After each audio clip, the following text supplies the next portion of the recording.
All right, I'd like to call to order the Select Board meeting December 8th. Please stand up for the Pledge of Allegiance. Okay, I pledge allegiance to the flag of the United States of America and to the republic for which it stands, one nation, under God, indivisible, with liberty and justice for all.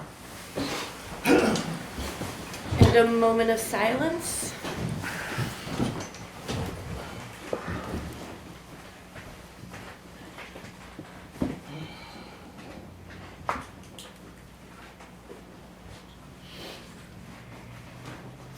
Okay, thanks for coming, braving the cold. All right, we'll start with approval of minutes. We have two sets, the Select Board meeting from November 24th and then the non-public meeting. Would anybody like to make a motion? I'll move the 24th minutes as presented. Okay. Second. Roger seconds. Any questions or any changes? Paul? Nope. Okay. All those in favor? Aye. Aye. Okay. Unanimous. Okay, and how about the non-public meeting from 11/24?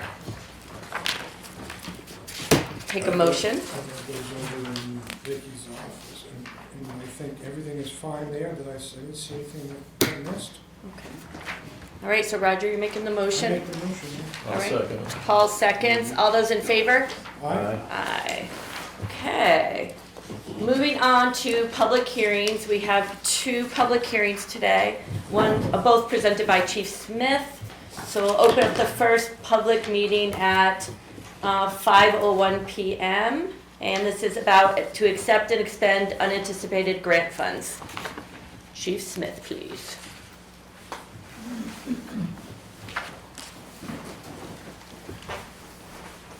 Good evening. So I assume that you've been able to look at the packet that I gave you concerning the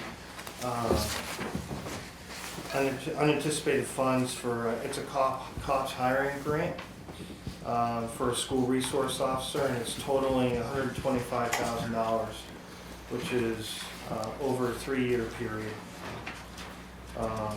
The annual the annual grant offset, as it states in there, is $41,666.67. This is so that the police department can hire an individual for a school resource officer to be assigned to the Littleton School District for both campuses, not just the high school. And this was after, numerous requests, both through the school district and through citizens throughout the community for the need for a school resource officer. Things have changed dramatically in our culture since our last school resource officer was there, I think in 2006, 2007 timeframe. And so when the opportunity presented itself that there was a grant available for a school resource officer, I applied for it. It does not fully fund the school resource officer. You guys have the numbers there. So for the position, and by the way, these numbers are for a step 4 position, which is the highest I can hire somebody, and utilizing the current family insurance plan. So the numbers are essentially the high end, so that we don't underestimate how much it would cost should we hire somebody at step 4 who has a family for their insurance. That being said, the total cost first year is $104,295.59. That's for 9 months. That the grant amount would be offset by that grant, the $41,000. So the net first year is approximately $60,927. Full year costs for an individual, this is benefits and salary, is $125,266. The grant requirement is that we must fully fund the position in year 4.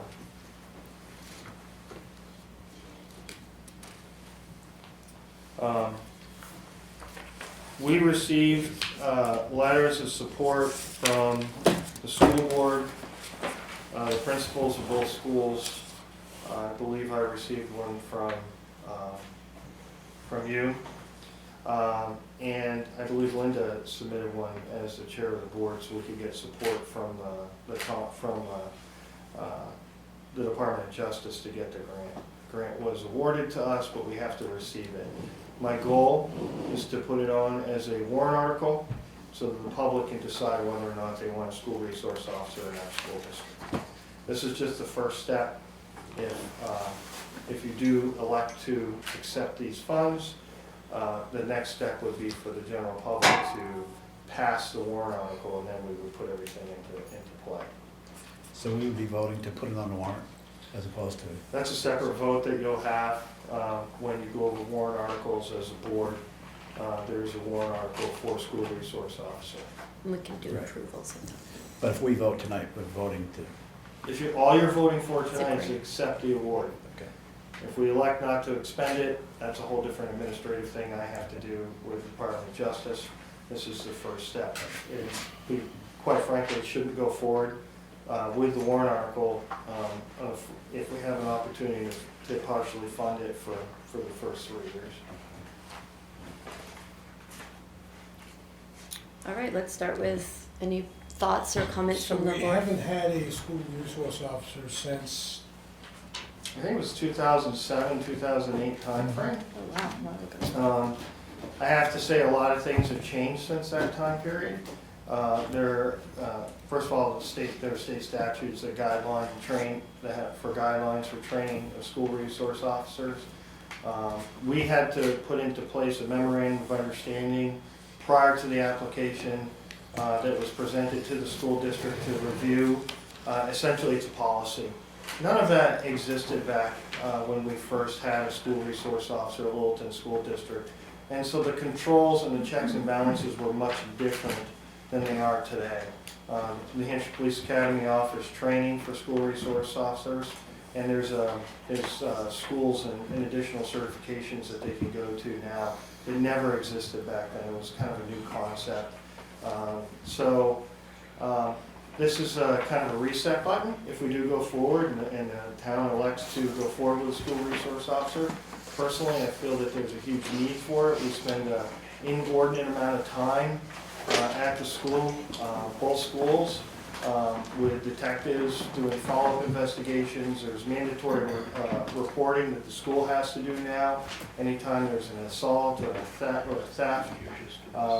So the school resource officer would handle those.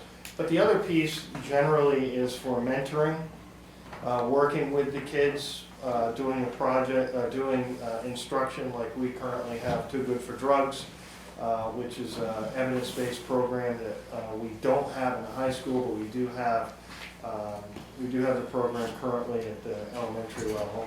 We'd like to get it in both schools.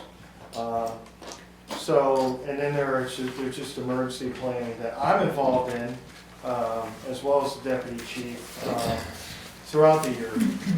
That the school resource officer would be doing all of that planning, plus all the safety meetings. I attend at least 2 safety meetings a month within the district, sometimes 3, depending on if it's a district-wide safety meeting, as well as other instruction to other faculty and staff. We're just there as a resource as well. So this SRO officer would go to those meetings now, or with Yes. you, or could take on some of that for you Absolutely. too?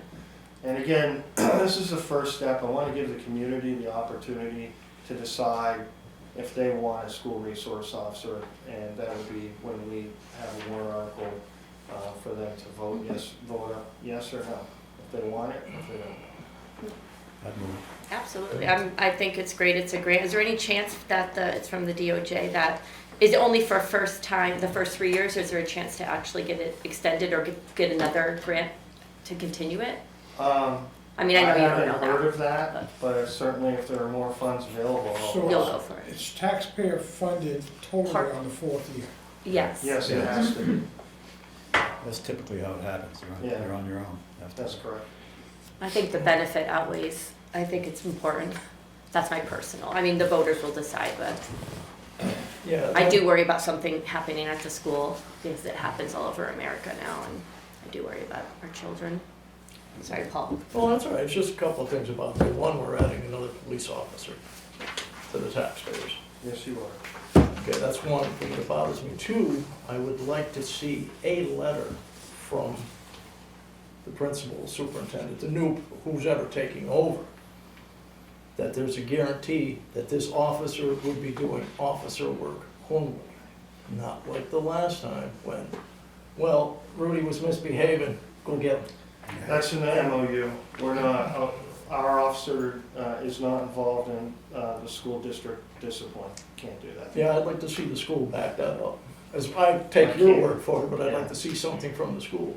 Because otherwise I can't support it for those two reasons. But the last one was working for the school, not for the police department. He was working for us, but there's a whole plethora of reasons why And that first time was not, it was not done, that individual was not from the department he was hired in. Didn't feel trained with the officers on the department. There was very little interaction between that individual and the officers on the department. And quite honestly, there wasn't policy to follow that up like an MOU that states these are this individual's responsibilities. And I can understand that it stung that time, but that was 20 years ago.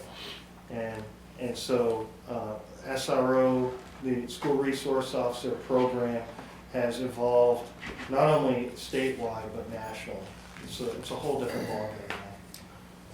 But as far as funding, yes, that's gonna come, if we give this to the citizens for them to decide, it would come from taxation on the fourth year. So regardless if we want to say yes to the grant, it's going to matter whether or not it gets voted in. So I guess it is a separate issue.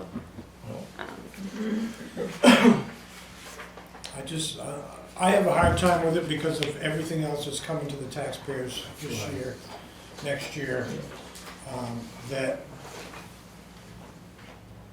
to have this kind of money come out, even on the first year, you know, and the sewer plant and everything else that's going on.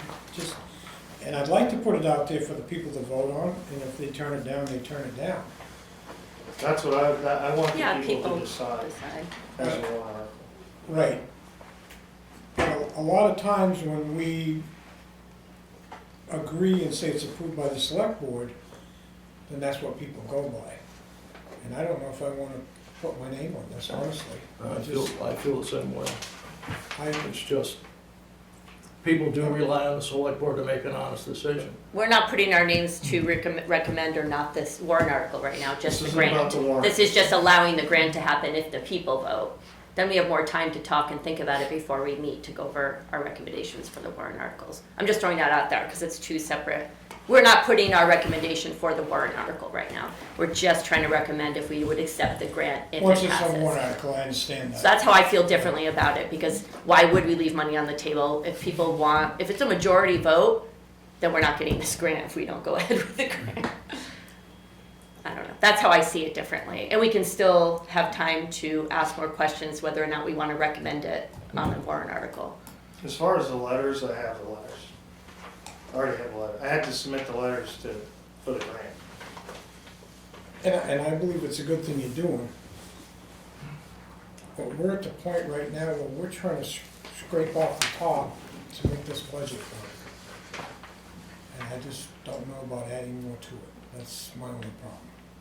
So when we review the Nothing against warrant, anything, but when we review the warrant, we'll be voting again, right?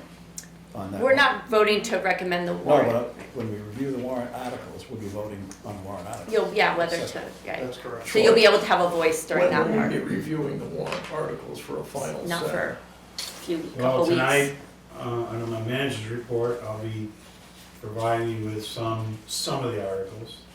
And then at your next meeting, you'll have the complete warrant articles. On the This 22nd? would be one of them. This is, tonight I'll have a big chunk of them, but there are more individual articles. No, I'm talking about this one. This one here, I We'd be think that'll voting on be it. at your next meeting. Yeah. so we could ask more questions. I want to also, if everybody right here is ready, I'd like to open it up because it is public. If you're good with that, Chief? Sure. It's, yeah, I want to, because it's a public hearing, I also want to hear from people in the public that want to speak to that. Rudy? First of all, with all respect for Chief Smith, for the police department, what he's gonna do, what he intended to do, it's welcome, but you gotta just to put between your thoughts and our thoughts that we've been having a lot of problem with the warrant articles. And I don't wanna say, just to get really deep. The voters in Littleton, God forgive me, they got no brains. When they say police, right away, yes. They don't really think how much it would have cost for this to go in. Another thing that I want to ask you, Chief, excuse me, don't the high school has got the budgeting? You know what's in the budget in the high school? Why they don't pay for a guard to stay over there and take care of everything? Why all the time, we Well, tax This pay? is a municipal employee. He's a municipal employee, so that's what the funding comes from. Yeah, a municipal employee that is gonna take care of the school, right? But part of the police department. So like, Part of, that's what they're saying. during the summer, Roger, you put it smart, no, give me that. no, he answered it correctly, during the summer, this would be a municipal police employee, not a school employee. And So why you that's gotta hire somebody else? What's that? Why do you gotta hire another individual? I have to hire somebody for Why this. don't you send one of you guys over there for 3 hours, 4 hours and stuff like Well, that? we don't have, the patrol officers don't have time to spend 3 or 4 hours a day at the school. If you don't mind, I would like a copy of that letter that you sent to them, Yeah. because it's public, take it out of that. Sure. I suggest, well, we got a lot of people over here, that you guys should take it to write, even to write the warrant articles. Say it one more time, please. Listen, I'm- when you do something, do for the taxpayer. Yeah. Not do for yourself or anybody else or for the chief. It's With all gonna- respect. It's gonna go to the vote of the sole majority, it has to pass, yeah, it might not pass. I think it's wrong. Okay, And, it's because that's my opinion. Yeah, And absolutely. maybe can come up with different solution. And maybe the town manager can come up with a different solution. We gotta stop this thing. The 29, dear chief of police, we're gonna have another meeting. You know for what? $2.5 million. And you know pays for that? This month I had a big discussion with 2-3 people in town. We're gonna pay for that. You That know has that. nothing to do with it. I know it's got nothing to do, I know. but you gotta put everything together. I do, that's why we That's it. give the citizens, you might think that they're not smart enough to No, understand. they are not. That's why I wanna give them the lot more opportunity smart enough to to understand. answer whether or not they want a school resource officer. I believe it's a public safety issue. I Hey. believe we don't have enough resources to keep supporting the school district, and that's why we went for this grant. It's not 100%, and it wasn't last time either. That was a grant-funded position as well. That was not 100%. But I know as far as resources are concerned, we spend a lot of resources within the school district. So as far as, Chief, what it bothers us, that everything that you come up with, or the town manager, or the chair over there, you always bring the voters. You know what kind of people we are. to answer that question, my job is to bring forward plans that will provide a safe But they environment. can for our- refuse, they can You refuse. can refuse it as a voter, and they can refuse it as. No, they can Absolutely. refuse as I a understand board. that, I understand that, but my job is to bring that forward. They're educated, intelligent individuals, and they can make a decision, yes or no. As well as the legislative body. yeah. Okay, that's my. No, thank you. Thank you. Anyone else? December? Yeah, my name is December Rust, I'm a resident of Littleton. And Littleton isn't like a little town, it's like a small city. So having a resource officer in the school is an incredibly intelligent and forward-thinking idea. And yes, it's gonna cost the taxpayers, but the health and well-being of the community is a taxpayer interest. And when we have a healthy and supported school system, those kids grow up to understand a healthy and supportive community And overall, that lowers taxpayer responsibility over time, because as Chief said, why do we want to, 3 or 4 hours for an officer to be at the school? No, there's plenty of things happening in Littleton for officers to have now. Let's devote something. So yes, it's going to cost taxpayers more, but it's part of a healthy community. Well, thank you very much. Thanks. Anyone else? Yes, Karen? I just say, as a nurse practitioner working in intensive care for years and married to a person who was assistant principal and a teacher for years, I think this is an absolutely incredibly opportunity to have it. And I think as a taxpayer, even though I'm retired, I'm more than happy to support this. Thank you. All right. Anyone else that I'm missing? No? Any more within the board or Troy, any comments or? Do No? you guys are gonna talk about when you got in your office? You're gonna talk about this letter that the chief sent to you guys? What are you gonna do? We can, so you asking me or? I don't know, I ask Okay. everybody. When I ask wanna- you that you're the Yep. chair. I'll answer. So when I have a question for Chief or Troy, I usually write them emails, and I've talked to Chief, I talked to him this weekend about this. I actually sent him a text and we talked about it. So we're allowed to do that. We can't get together in private and talk about it because that's No, I against know. the rule, but I have the ability to reach out to the department heads, as do any of us, and I do. So if you ask them, I do engage with, so if I have more questions, I ask them, just like any of you can too, you are now, and so we're gonna keep talking about it, which is what we do. I hope that answered your question. Yep, Chief, other Chief? Sure, I just ask that the board consider approving this tonight to continue the conversation. I think there's been some really good discussion and thought and some concerns brought forward, and I think it's good to continue that conversation, whether the board ultimately decides to, put their vote on approving it for the warrant or not. I think there's some value in that. I agree with Chief Miller on that. This is stage one of many steps, and it ends with the legislative body deciding. But this step, for me, seems silly not to approve a grant. And whether or not it ends up being a position will be, The conversation find out. about accept this later, that's not the problem. Because it's written by the chief, I like to read it, everybody like to read. we can't accept it later sometimes No, because no, it can't it's go on the just about, ballot. That He's would the be- one that come up with that subject, that is not a gentleman, at the school. But now I want to put something to them. I don't know if the town manager is aware that what happened about 2 weeks ago when we had a meeting, and you are over there, the guy from the dump. Let me use that word. Transfer station? Okay, yeah, transfer station, okay? Used to be called. Do you know what happened after that little conversation about the days go up? Did you read about, Of course. The people, you must have heard about, right? That the people all complain, people, man, it's too We bad. hear about the things. Oh, We you- still have to continue doing our job, which is to hear the good and the bad and let Yeah, people decide yeah, at the but ballot. Listen, you represented the people. Right. If you got 20 leaders that they said, forget about the $5, $4 pay.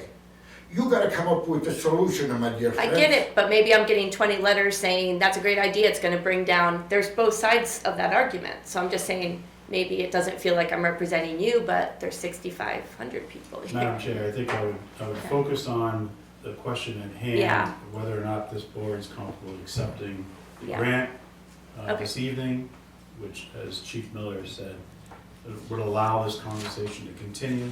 Yeah. There'll be a decision that this board will have to make, whether or not we Later. sponsor the warrant article in the warrant. And there'll be a lot of discussion, I'm sure, and I'm sure there'll be a lot of input from residents between now and when you take that vote. Yes, Chief's available to answer any questions, any follow-up questions you have. yeah, So So I think, recommend maybe you close the public hearing at this point in time, and then do the motion. and then have the board have discussion. Okay, all right, I'll close the public meeting. It's 5:24, I can't read. All right, go ahead, Roger, any more discussion? I think it's, on something like this, if this gets on a warrant article for the people to decide, then that's a correct way to do this, to let the people decide what they want to do. Whether I like it or not, I don't have to, but I can support this to let the people decide. That's how I feel too. All right. Any more thoughts? So I'll take a motion. It's actually written how, the recommendation. If someone wants to make the motion. See the recommendation on the second page of that. Yeah. If somebody wants to make that motion. So it's recommended that the Board of Selectmen accept and authorize the expenditure of $125,000 with the award number in there, under the United States Department of Justice Court hiring program for the School Resources Officer position, contingent upon community approval of the SRO petition through warrant articles, March 26 town meeting. This acceptance will allow the town to secure the grant funding while ensuring that the position moves forward only with community support. Okay, anyone want a That's the second? part that I like. Are you doing the motion? I'll do that And, motion. okay, I'll second. All right, all in favor? Aye, opposed? Aye. Aye, so we got 3-1, Vicky. Okay, thank you. Next, public hearing is also Chief Smith. This is about a change of parking on Clay Street and High Street. And this one, Vicky, is starting at 5:26. Thank you, Chief. So, this is to establish no parking area in the section of between 101 High Street, which is the large, well, it's a multi-family complex across from the old school, and to Clay Street. In between, there's the frontage, that is the front lawn of 77 Clay Street, which is the St. Rose of Lima Rectory. And commonly, people are parking on their front lawn, as well as left wheel the curb in that area, which is an unsafe action. But there is no restriction preventing people from parking there. So, by request of the church, they asked that that be a no parking area. We have put up signs because the ordinance allows me to do it provisionally, and we've had compliance in there, and things have really made a difference with the signage that we already have. There's a very short section between 101 and the intersection of Clay Street. Okay, pretty straightforward. How many cars usually get in there, like 3 or 4 only? 3 probably. 3? Yeah. And so they're tenants probably from that next? It It could be anybody. They're either tenants from 101 High Street where they have Yes. assigned parking, Mhm. or individuals that may be going and using the gym Ah, at the old Daisy Bronson, now it's Littleton Academy, across the street. okay. And we do get complaints from the church on this. This came in initially as a request from the church. And so it's also causing a lot of damage to their property as well when people are parking in that area. There's still, it's a right of way, but it's technically the church's property, and they're destroying the front half of the lawn. Yeah. Makes sense to me. When people come to play ball at Daisy Bronson and there's not church, are they allowed to park in that church parking lot? I don't have that answer. I don't either. It depends if there's no church. Yeah. I haven't gotten any complaints I from the think church Yeah. They do. asking to They do. remove people. I don't think It's they, private property. it is private property, okay. Yeah. Anything from the board before I open it to the public? No, Or any I questions know for it does Chief? get pretty tight up in there when there's cars parked outside. Yeah. I've seen it. I live pretty close to that church. Anything, Paul? No, I'm good. Ed? Okay, I'll open it up to the public. This is requested by Father Ryan. By somebody he requested. It wasn't him directly, it was. It wasn't directly. Yeah. Because I can stop it by tonight by his house. I'm pretty sure he's got nothing to do with it, whatever you read right now. Because if This otherwise, came from Lou The church. Babin, who is representing St. Rose, which I would assume I is don't probably think right. it's a road. I go to church every day. Good for you. We still like you either way. No, This request was from Louis Babin, who I is understand representing what the you're trying to church. say, that, you know, the people park all day, you know, and, you know, but Okay, anyone else, anything? It's pretty straightforward, I think. Any other comments or questions? Anything here? Anybody ready to move it? I'm ready. All right, would you like to read the motion or do you want me to? Close the public. Oh yeah, well, yeah, close it at 5:30. That one was quick. Close the public hearing at 5:30. All right, well, I'll read the motion if you want. Where is it? I gotta find it. It's probably pretty straightforward. Okay. Recommended the Board of Selectmen vote to authorize a permanent traffic control regulation restricting motor vehicles from parking, stopping, or standing on the section of High Street between Clay Street and 101 High Street, effective immediately following the public hearing. This change will ensure long-term safety, protect private property from further damage, and maintain orderly traffic movement on High Street. Anyone second? I'll motion. I'll second it. Paul second. All those in favor? Aye. Aye. Opposed? Okay, 4-0. All right, that concludes public hearings. Moving on to business, and we have first from Town Manager Brown and then something from Chief Miller. All right, correction for the appointment of a PNR commissioner.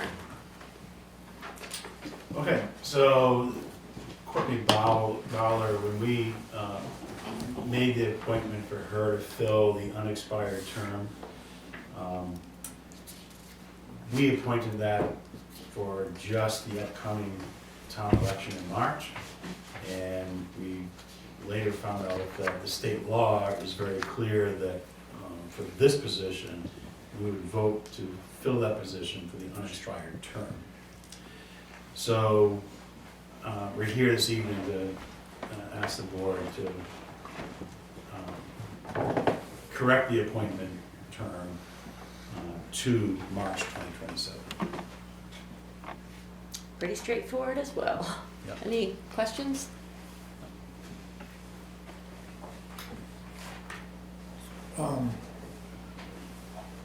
So that's a year beyond March. Correct. Yeah. When did That she was the get term. put She in? was filling a, Filling in a 3-year term that had 2 years left, is that what it was? Yeah, and so legally, we don't, because the law is very clear that for this position, the board, a lot of times there's positions when people resign, we fill until the next. So the next election. This one's regulated by state law. I think we just made the assumption it was to the next election. It's really by state law. We would appoint to fill the unexpired term, which is March 27th. And it keeps the board, I think the reason they do that is keeps the staggering of the positions the same. So we don't have everyone up for re-election in one given year. Okay. I mean, we made an error, so it should have been that in the first place. It should have so- been that in the first place. I apologize for that. No, that's okay. I didn't mean it as a critique. I was just more like, this is kind of easy. We did it the wrong way. I feel bad about it because I was involved with this and I missed it. Well, there's a lot of different rules. All right, does anybody want to read the recommended motion in yellow that wants to make the I'll read- motion? Okay, go ahead. I move that we correct the appointment of Courtney Bauer to the Recreation Commission to reflect that she is appointed for the remainder of the unexpired term of March 2027 in accordance with RSA 35-B semicolon 4. And second, anyone? I'll second it. Paul second. All those in favor? Aye. Aye. Opposed? Aye. Okay, so 3-1. All right, so now we've got Chief Miller talk about HAZMAT transition and a donation, and we have a guest as well, so. Yeah, I'd like to start, if I can, introducing Chief Alan Clark of Sugar Hill. His other role is president of Twin State Fire Mutual Aid, which is one of the mutual aid networks that we belong to. And we're going to basically here, as we've gone through a number of iterations of how to reestablish a HAZMAT team in our general area.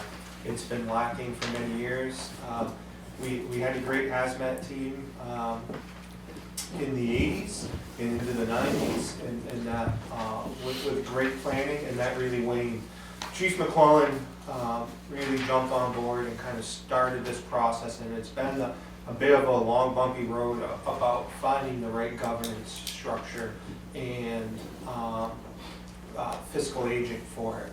So for a period, the town of Littleton has become a fiscal agent, which means we have to own the equipment, we had to operate the equipment under agreement to share it. And through a lot of people's work, Twin State has made a number of adjustments, so they're not eligible to receive this type of funding. And I would like to transition all of the HAZMAT items that we've purchased and identified on that sheet to Twin State Fire Mutual Aid. So that would include all the maintenance costs going forward for any of those items, all of that type of stuff. So these are all items, everything you see there was purchased out of Homeland Security or HAZMAT grant. And there's no Littleton taxpayer dollars involved in purchasing it. Now, some Littleton taxpayer dollars have been involved in maintaining things that we couldn't maintain, for example, through the grants, like an oil change on vehicles, that type of stuff. But the majority of the equipment maintenance, like the meters, which are the most expensive piece, we were able to cover under the HAZMAT grant. I don't have, just because of the way the budget operates and across multiple years, I still owe Emerson some information about what the Littleton taxpayers have spent. But I know, looking on the revenue side, we have received $22,000 in direct training costs and payroll reimbursement through the HAZMAT program, and we'll continue to be able to receive that with Twin State taking this on. That mostly comes in the form of tuition and backfill and overtime for full-time firefighters to attend training. The state makes it eligible for us to receive that money back, and then for call members to attend, because they're not regularly scheduled, the state allows for us to be reimbursed for that. So I know we've directly received $22,000 in that effort. And some of those programs, for example, ICS 300 is a requirement for promotion. It's a multi-day course, so we would have had to have paid for a member to attend that class, backfilled their position if they were on shift, and we were able to get that all funded through this HAZMAT program. We're going to be able to continue to do that moving forward. And so that's kind of the history of how we got to where we're at, and I'm happy to entertain any questions that the board has. Yes, sir. So is it everything gonna go? Anything that's listed there that we purchased through the hazardous materials or Homeland Security grant programs. Like the vehicles? The vehicles, correct. So Yep. where are they gonna go, to Bethlehem? So there's a number. We don't have any room. So they weren't staying in Littleton no matter what. I believe one has been stored. They've been stored in a number of places, including Twin Mountain, Haverhill, and Franconia. I think most recently Franconia.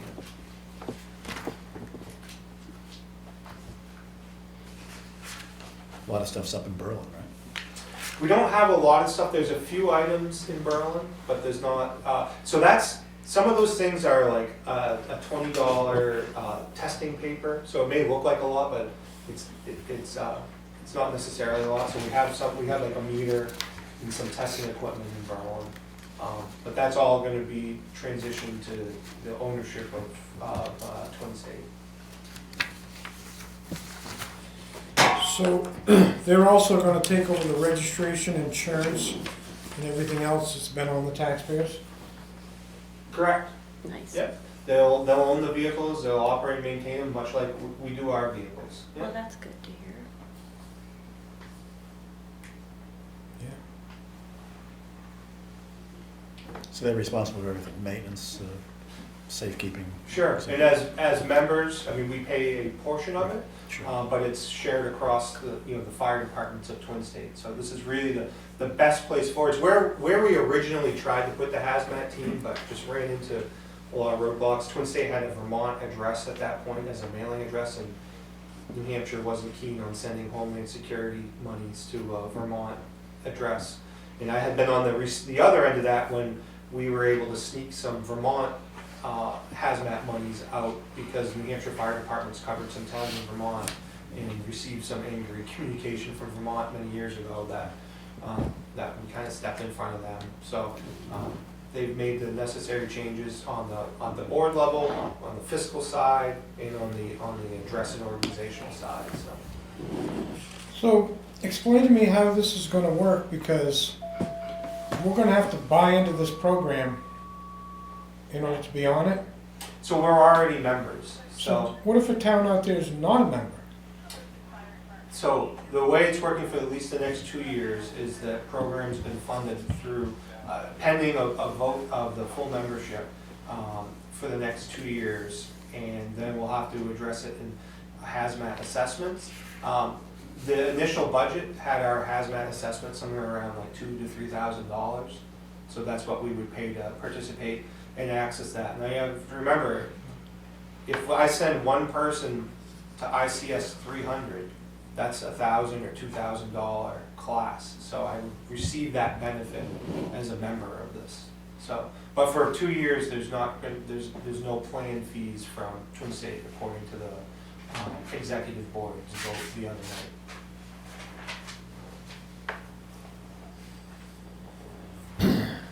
You know, it's always been my problem to have the taxpayers invest in something that the state already has a program in process for, with the safe harbors and stuff like that. If we have a spill, they'll come clean it up.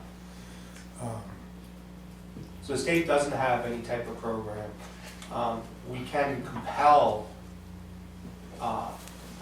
remediation, but it's expensive and complicated, and typically we've left anything we can unremediated and tried to pawn it off on responsible people. This is really about more mitigation. We do have a large industrial park. Some of the industrial park is now using extremely dangerous chemicals, like cyanide-based products, that, you know, in simple inhalation of is fatal. We've been working pretty closely with them. This brings us a lot of monitoring equipment. You know, if we can stop a spill when it's this big, as opposed to when it's this big, we're just much better off.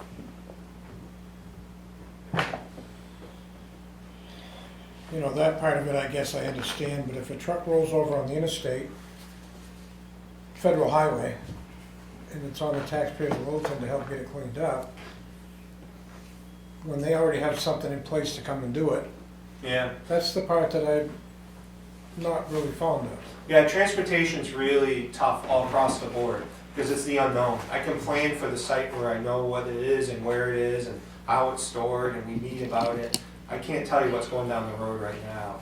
And I think that what is important though is, you know, depending on where, you know, an incident can occur, we can stop it when it's really small. You know, the sooner we can open up Main Street, you know, or whatever road's been impacted. And as we know, a slight disruption in transportation has a pretty big consequence. That truck rollover on the interstate, we may manage with some help from the HAZMAT team, but we're capable of managing that.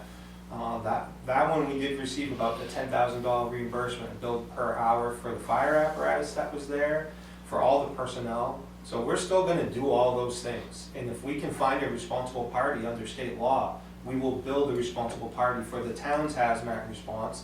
If we need to invite the regional HAZMAT response in, that team will bill for that response as well. Okay.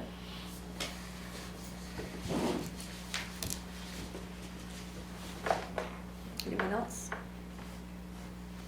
Sorry, Courtney. Oh, yes, sir. So I'm Alan Clark, and I'm president of the Twin State Mutual Aid. So Twin State is 26 departments.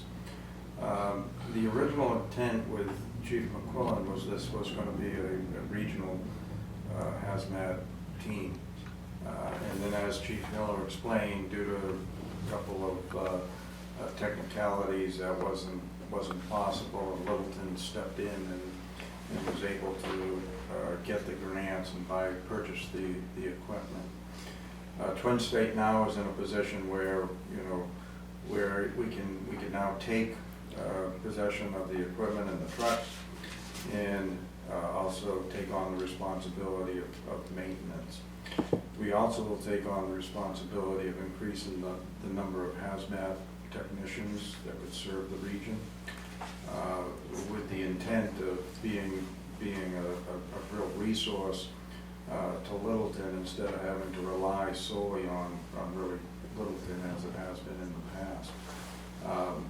Concerning the spills on the highway, the intent of the HAZMAT team is simply to control and to mitigate any hazards, and then Clean Harbors or another organization are the ones that actually come in and clean up that mess. The costs, the next 2 years' costs will be paid without assessments to the towns, and kind of as a test to make certain that it makes sense and it works the way we think it'll work. And then it'll be assessed based on population. The total budget is around $25,000, so that'll be spread over the New Hampshire towns, not the Vermont towns. Vermont already has a HAZMAT team in statewide, where New Hampshire does not. So it really puts us back in the footing where we originally thought. It's been a bumpy road to get to this point, and it really, we certainly have appreciated all the effort in money that the town of Littleton has expended, and this is an opportunity to get it back where it was initially thought to be. The truck is located at the Franconia Fire Station.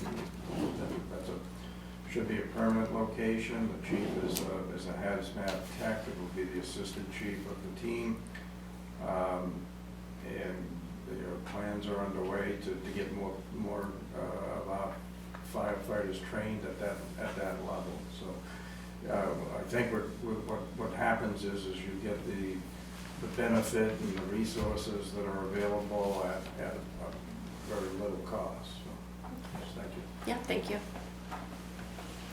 All right. Anything else? Are we ready? Is someone ready to make the motion? Or I can read the recommendation. I'm all for passing it off. You're all for passing it? I'm all Okay. for passing it off. Let me read it out. Over here. The select board moved the town of Littleton transferring ownership of the attached HAZMAT equipment inventory to the Twin State Fire Mutual Aid District pending the approval of their board of directors on the condition the equipment is returned in the event the district stops providing HAZMAT services, and authorize the town manager to execute any related documents. That's the So in motion. other words, if in 2 years' time you're saying it's not working, it comes back to Littleton. Not well, that's what the motion is. That wasn't necessarily our thoughts, no. Scrub that piece of it.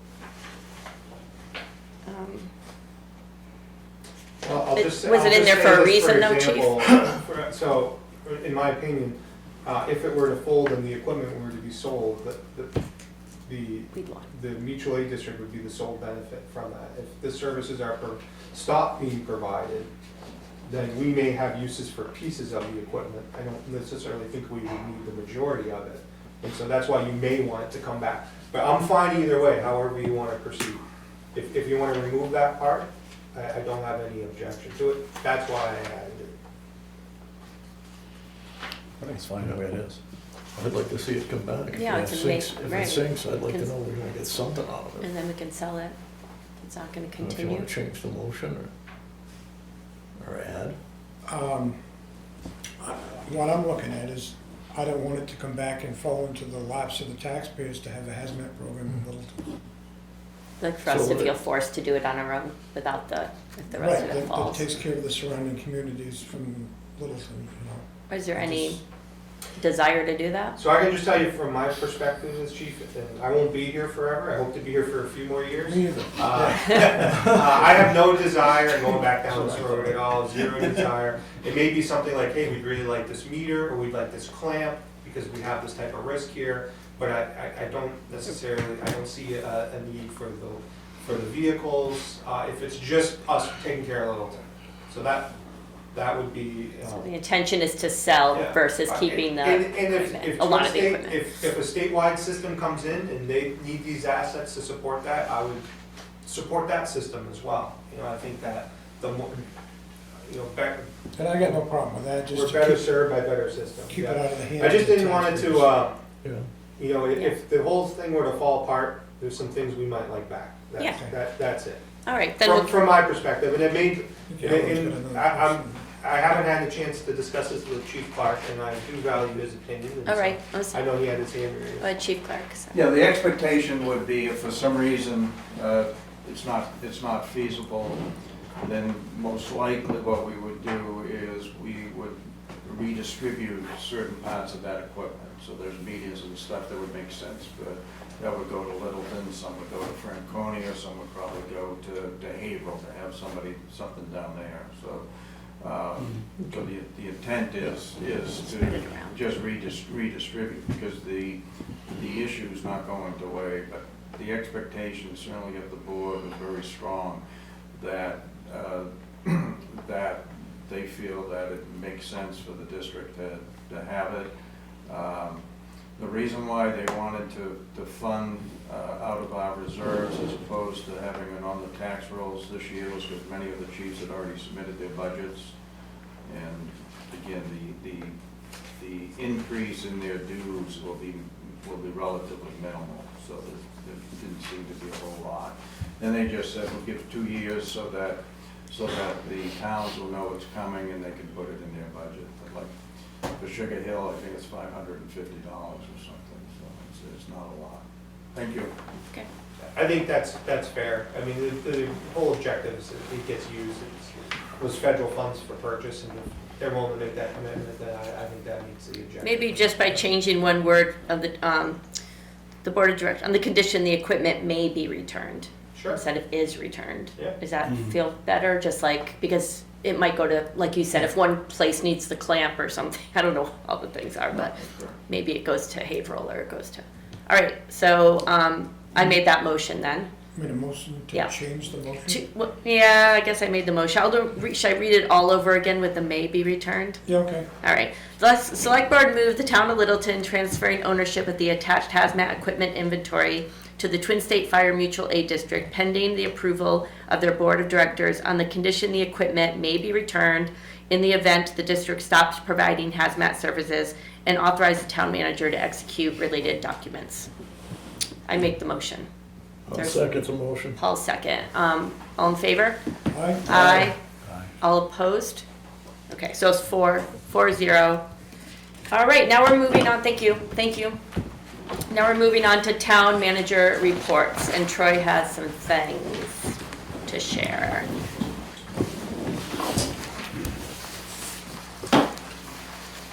But you're supposed to ask, you know, that. I did ask before if anybody had No, questions. You did, otherwise. I didn't? No. Okay. Do this is stuff that you wanna donate, that don't belong to, we give them the money to buy, right? No, grants. No, it was all grants. All grant money. Yeah. Yeah, Taxpayers don't have a dime in it. We don't have, Well, I say that, they've got a little bit, but they don't buy the equipment, yeah, just to make that clear. to yeah, people. it wasn't, Thank yeah. you. Thank you. Okay. Okay, I only put one thing on the town manager's report, and that's to review, have a discussion about where we're at with some of the warrant articles, and our operating budget. As you all know, we've been meeting with the budget committee, and they have expressed frustration with the proposed budget as it exists today. And in response to that, I have gone back, worked with our finance director and our department heads to go back, take another look, see if we can still accomplish everything that we're trying to do in the proposed budget. And with some tweaks here and there, some postponing some things, maybe approaching some things differently, I've come up with a plan that I want to basically run by the select board. The budget committee's at the point where they're gonna be wanting to have some pretty solid numbers and pretty firm direction from where the select board is going and supports. And, we're gonna hear a lot of discussion Thursday night, so they are expecting me to come back Thursday night with, some review and some reductions and something. I just wanna, point out that I know all of you have been at budget committee meetings, and, I've talked about that this year, I initially set out as we prepared the budget and the warrant articles, that I wanted to have sort of the budget guidance to be a range of that we would come in 5 to 8% gross proposal of our operating budget in all the town warrant articles. Town warrant articles meaning the ones that are sponsored by the selectmen, not the ones that are petitioned by outside groups. And I also wanted excluded from that calculation the use of the fund balance to offset taxes, any tax credits and exemptions and those types of things. So those were some of the issues that we had last year and trying to really get clear direction on where is the guidance, where can we just focus in on what the select board really has control over. And I thought, setting out, putting together this budget, that we could reasonably come in between 5 to 8%. And as, unfortunately, the way the budget development process works, we start in June, July, trying to put together the numbers. We're only 6 months into our proposed budgets. We don't have a tax rate set, and there's still a lot of moving parts, and there still are some moving parts. So when you initially put together the budget, we don't really know where the numbers are gonna hit. So what the budget committee saw last week, the last printout, this document here, the second page, you'll see that our operating budget, the bottom line of the operating budget, represented, and again, this is gross budget, not our net, but the operating budget was up $828,736, or 7.62%. The warrant articles were up $576,928, or 38.24% increase over last year. Those two numbers combined together I wanted to be somewhere between 5 to 8%. Those are the two numbers combined together. And as we sat last week, I was up $1,405,664, or 11.35%. That's just our operating budget, proposed warrant articles. If you go all the way down to the bottom, you'll see as Lori has calculated the best of her ability to estimate the tax rate, we were projecting with all the petition warrant articles, overlays and stuff, that the budget would actually be up, the tax rate would be up 34.16%, or an extra $1.15,000. So you can understand the budget committee's frustration and concern. And I even admitted to them, I hear you, I understand it, this is not where I want the town budget to be as well. But I don't have the numbers here with me tonight, but Thursday night I will have the numbers, but we, unfortunately, just starting off the budget this year, there's about $500,000 in the operating budget that are costs that are, I'll call them non-negotiable. They're things like the health insurance rates that came in, the additional debt from warrant articles that were approved in the prior year. And so there's property liability insurance where we only budgeted 6 months last year. This year we're budgeting 12 months. And so we were looking at about $500,000 of expense that I had really and the department heads had no control over. So I didn't know that when I was setting my budget guidance at 5 to 8%. Thought that years of experience had told me that was probably a pretty reasonable range.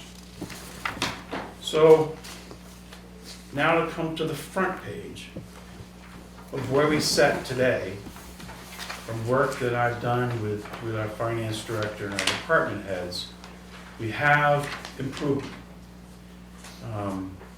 You'll see the general fund operating budget now is projected to increase $652,232 or 6%. The warrant articles are projected to increase over last year's articles $151,928 or 10.07%. And the bottom line, those two items combined together represent $804,160 increase or 6.49%. Getting me in that range that I wanted to be in. What came out of the warrant articles? Well, I'm going to go through that. I'm going to show you how I did it. Now, I just want to point out that got me to where I wanted to be in my range that we set out initially back in July trying to accomplish. But if you follow this through, you'll still see that the estimated tax rate is projected with all the petition warrant articles and everything to increase 70 cents per thousand, or it would be up 20.81%. So, two different numbers we're looking at here. The items of our operating budget and our warrant articles that we have control over, and then all the other items that I don't have any control over. So now, I have this memo here will give you an understanding of how we came up with the adjustments. We've broken it up into two different categories: articles and taxation. Those are your warrant articles. And I will preface everything that my goal at the start of this fiscal process, it started before we even started the budget. I prepared a fund balance policy for this board to review and adopt. And it was my full intent that we've hit a fund balance that is basically at about 5% retention. That's where we're at. It's at the minimum amount.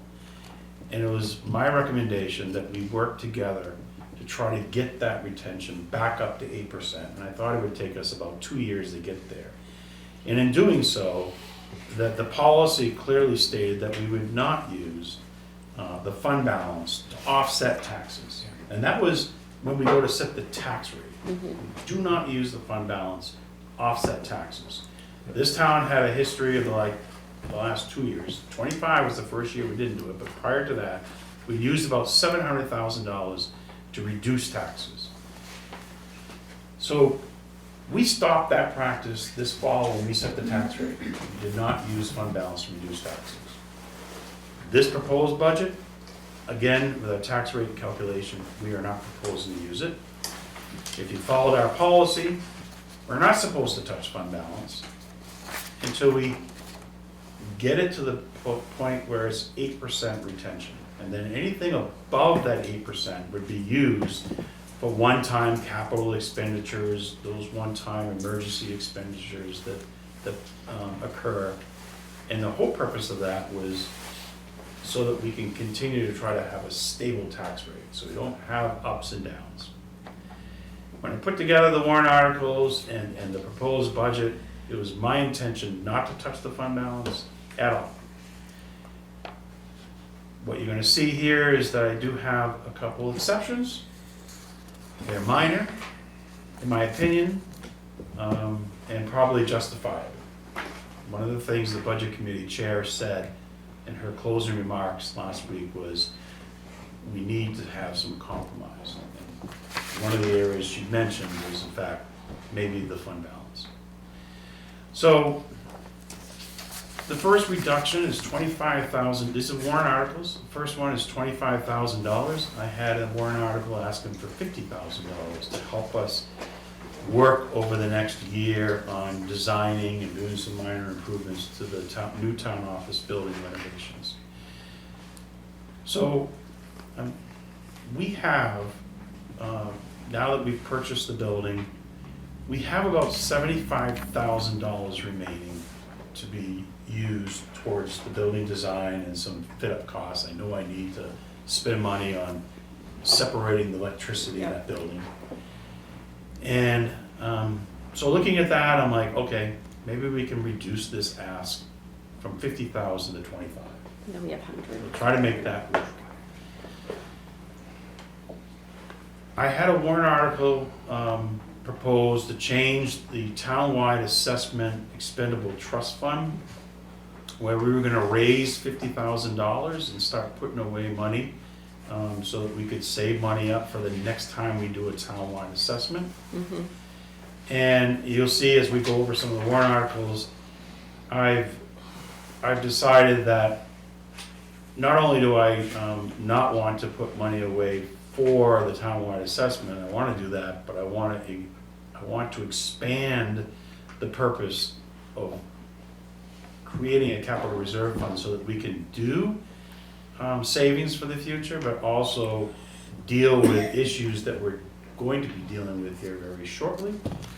And in doing so, I'm proposing that we spend $100,000 from the fund balance to get this new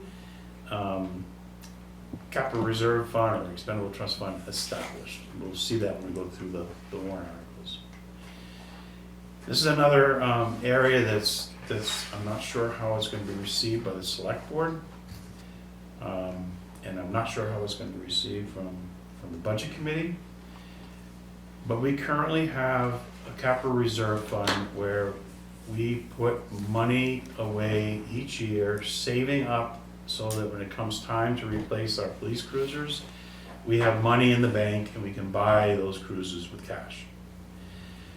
There's no other department that has the ability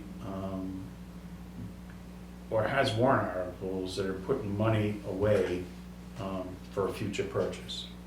And we don't have the capacity today to even start doing that. As you can see this year, imagine if I had some warrant articles to put $250,000 away in the highway department to start saving up for plow trucks, graders, and front end loaders and backhoes. The same with the ladder truck, estimated 1.9 million, and the engine one day maybe at 800,000. We don't have the capacity to put $300,000, $400,000 in a capital reserve account every year. I think going forward, the town needs to understand the situation we're in. We just don't have the capital reserves in place. And we know that all these vehicles are going to be replaced.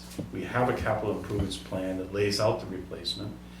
And we just need to understand that we're going to lease purchase every single vehicle and a piece of equipment that we're going to acquire in going forward in the future. We do that for everything but the police department. The police department did have a past practice where they did lease purchase. And I think what happens is once you establish the way that you finance your capital and you start to waver, then you start to create that up and down roller coaster ride. It's been pretty stable. We've been putting away money in anticipation of replacing these vehicles. But as I'm trying to look at the big picture, this is a number that stood out to me that we could eliminate and change the whole financing approach of replacing our police vehicles. The fire department had a proposal to study, do an analysis townwide of where we could site new cisterns. We're going to put that off for another year, look for different ways to find funding. Maybe this article comes back next year, I don't know. But that was a $20,000 reduction. The Public Works Road Improvement Plan. Last year, we had raised $600,000 for paving. I was hopeful that over the next few years that I would increase our paving budget by $50,000 increments and get it to a point where I, was thinking that if we could get to maybe $850,000 a year for paving, that would be a good spot for this town to be in, looking at the condition of the roads. $600,000 is doing a job, but it's not even close to what we need. But given the financial situation we're in, maybe that was too aggressive. So I had a choice of either level funding road paving at $600,000. I chose to cut it back another 25. So we still have some growth, $625,000 versus $600 last year. And then next year, maybe we can increase it another 25. Maybe we need to do it in smaller steps. The riverbank stabilization, we were looking at $125,000 of taxation. I'm now proposing that we use $125,000 from the fund balance. This is a clear example of an item that you would use for your fund balance. It's that description of something that's an emergency, and it's a one-time expense. Now, there's going to be more expense with the riverbank stabilization. This is to design it, do some temporary restoration work or mitigation, and then we'll know what the real cost is going to be. But a real good example of how you manage your taxation, and this is a good one to use your fund balance for. So all in all, those are the only two articles I'm proposing to use the fund balance. It would be $225,000. Typically, we will find that when we end the year, between unexpended funds and revenues, surplus revenues, and not use of overlay, it'd be pretty normal that we would turn $225,000 back to the fund balance. So the fund balance won't grow as quickly as I had hoped. The library will, and I apologize, I haven't had a chance to reach out to the librarian today, but last year they were proposing money to put in their capital reserve fund, and I had postponed putting money in. They're asking for $15,000 this year, and I recommend that we still postpone putting money in. They have $50,000 in their capital reserve fund, and they have access to some other funding as well. So in no way am I ignoring the fact that we have a library building that's old. They need to continuously improve it, but the situation I'm in here, I'm really, as you'll see in the operating budget, really looking at every single possibility to make the numbers add up to something that's meaningful as a reduction. So then the Parks and Rec Remick Park building replacement. I was very, after touring the Parks and Rec this summer with many citizens, budget committee members, selectmen,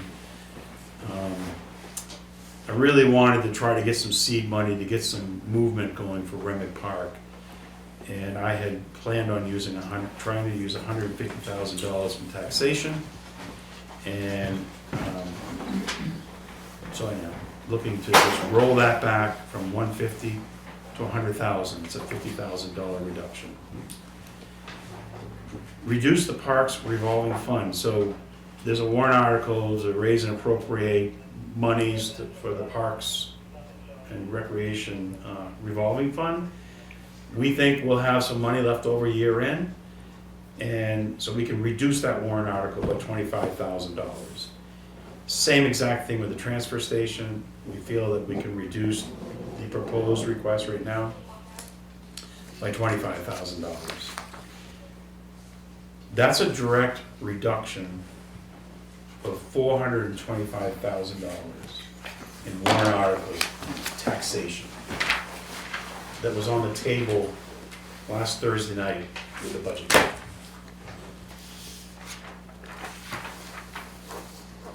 Turning now to the operating budget. We had a change, one of our employees decided they're not going to, they're gonna remain on the buyout, they're not gonna be signing up. That ended up being a $45,304 reduction. We have finance training that we are gonna reduce by 1,000.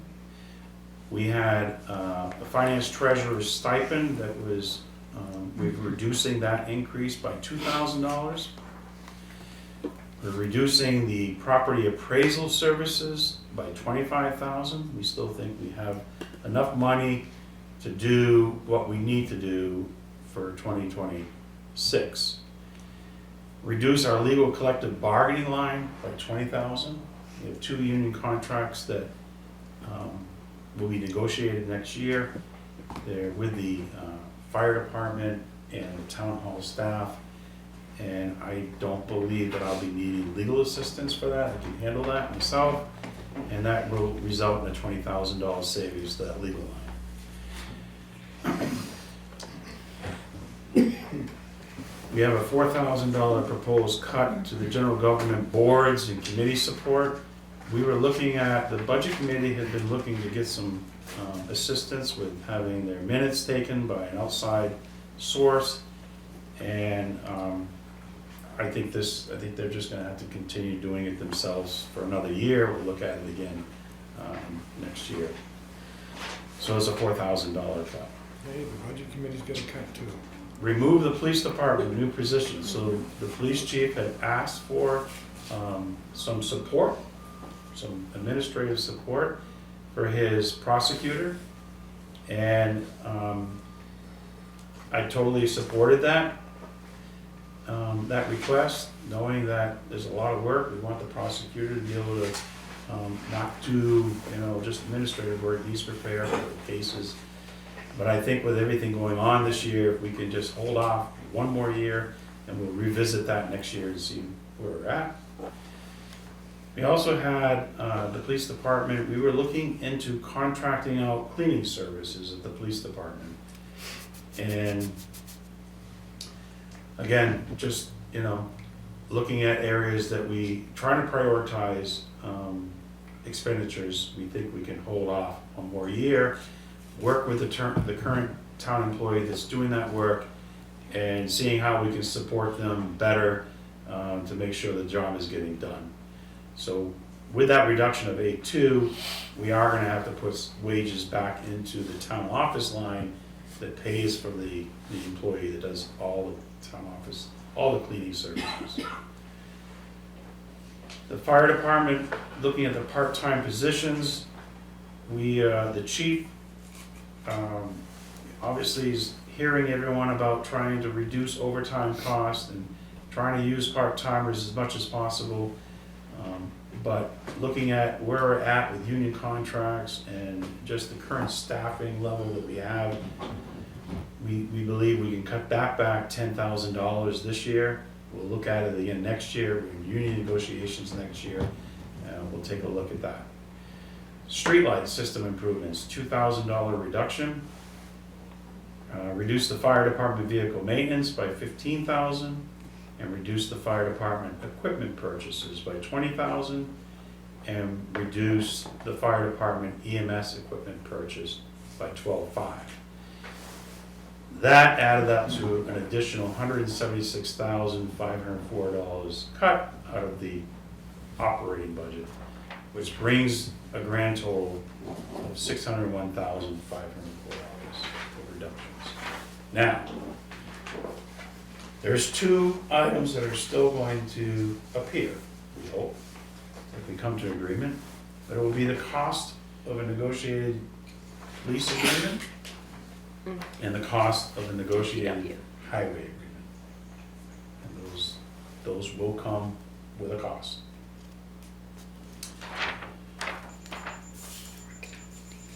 Anything there you have questions about, concerns about? The greatest one is, changing the way we finance the police cruisers. I think that's a substantial that was financial plan. voted on by the public to do that in a warrant article. To do it the way we do now? Yeah. I don't. with that. Well, I'd have to go back and. You just go back and check, I'm pretty sure it was Don't on the know. warrant article. Yeah. Do you remember if it was, Paul? The warrant article for. For the purchase of the police cruiser to set so much aside every year? Is that a No, warrant? we have to do that each year. Individual- Set it right, each- individual. I know we have to, but He's wondering if it's like to do mandated. that process, I don't have an answer for you on that. I Okay. have to look into I it. I would like to know because. I don't think, Roger, I think it's something we did every year.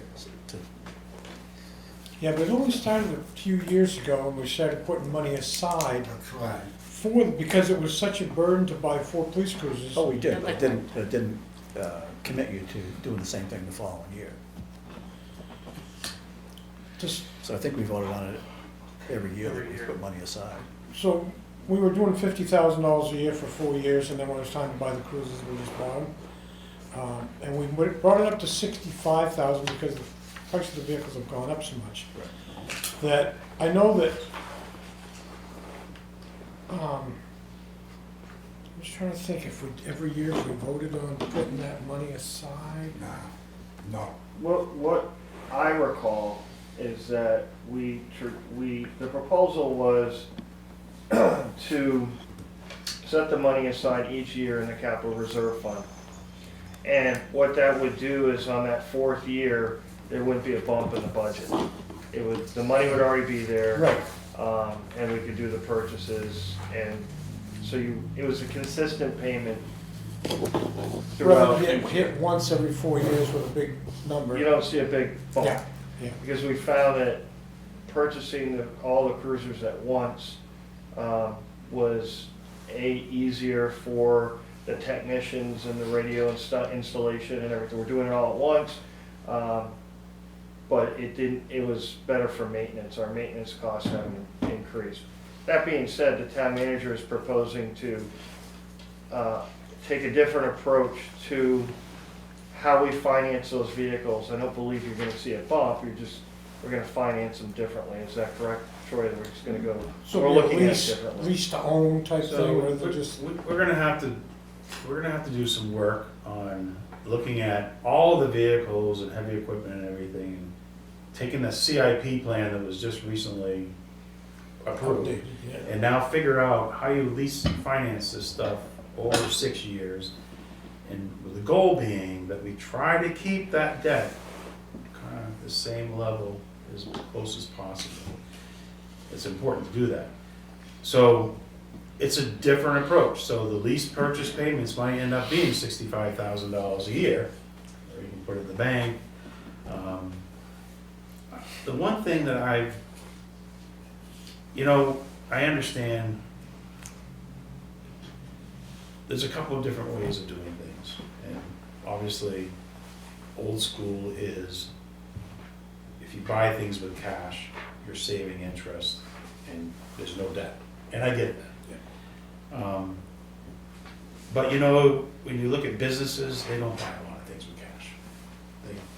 They finance that stuff. They need the equipment, and you start paying for that equipment when it's in service. So the same thing with municipal government. Taxing people, I don't like taxing people for something I think I'm going to do 4 years down the road. I'd rather tax the people when the brand new cruiser is sitting at the police department running and patrolling our community. So the way we're doing it, we're taxing people for something we're gonna do 4 years down the road. It's a good plan, but we should be doing that for every department. And Well, that was getting our foot in the door to get started yeah, with a long-term plan of doing that, but but in your capital reserve funds right now for all your departments, you're also, your highway, your fire, and I think police might have, they're all just $100,000. yeah, I know, yeah. There's no money there. But the other thing is with corporations doing it that way. They get the write it tax off. write-off, yeah. Yeah. That's why they always have a nice new. Yeah, yeah. No, that, It's different, I don't know, I just wanted to point that out because you're going to probably get some feedback from residents supporting it and not supporting it. Bottom line is, we gotta tighten this up, so. This tightens it quite a bit, $600,000. Could be more. Let's negotiate for the police and everything else. Yeah, Troy, right Mr. Bingo now, knows, yeah. So right now, there's nothing, there. Yeah. there's nothing in here for the pending results of the Union. negotiations? So there's Nothing. no dollars at all? No. Might be a wash. Well, that's, the number could be, you know, it could be, a warrant article could be, it could be 60, up to $100,000, it could be. For the first year of the contract. So you could have a warrant article per union. Right.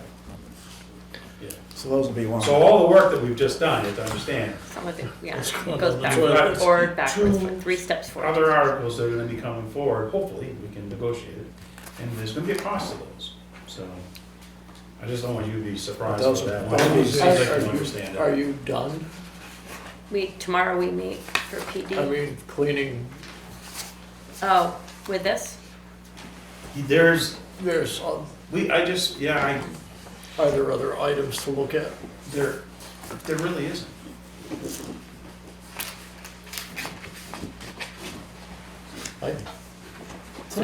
I think there is, but that's okay, that's just me. Well, when I say that, maintaining, the services we provide, not looking at laying anyone off.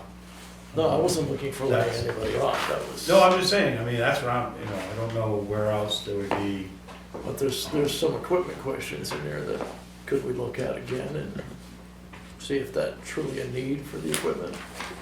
Which ones are, what are you talking about? Wasn't there a truck in there for the fire department? no. No, okay, They didn't put the ladder truck in yet. no, okay, so that's out. It's on the CIP plan though. They just wanted us, Yeah, we will talk about the ladder truck, and when we go through the warrant articles. And Tonight? that- Yeah, okay. just yeah, in concept. Okay, that answers my question. Okay. yeah. So, you know, you need to understand, we had, this summer, we had our accounts, Lori had her plate full this year. One of her employees was out on medical leave the whole time we were trying to develop the budget. And so she's working double time, trying to do everything she did, trying to cover the other position and trying to work with department heads on budget development.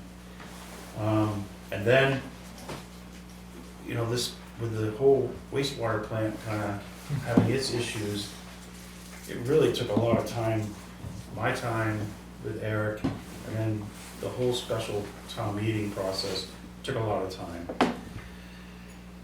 So we're probably not where we wanted to be in having our warrant articles exactly draft, for you this evening. So what I did was to try to divide and conquer.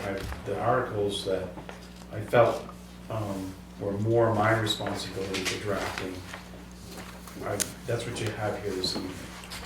Lori will be cutting and pasting these articles into the main warrant article where it says, hey, to raise $12,000 for the operating budget, the annual warrant, and all of that stuff.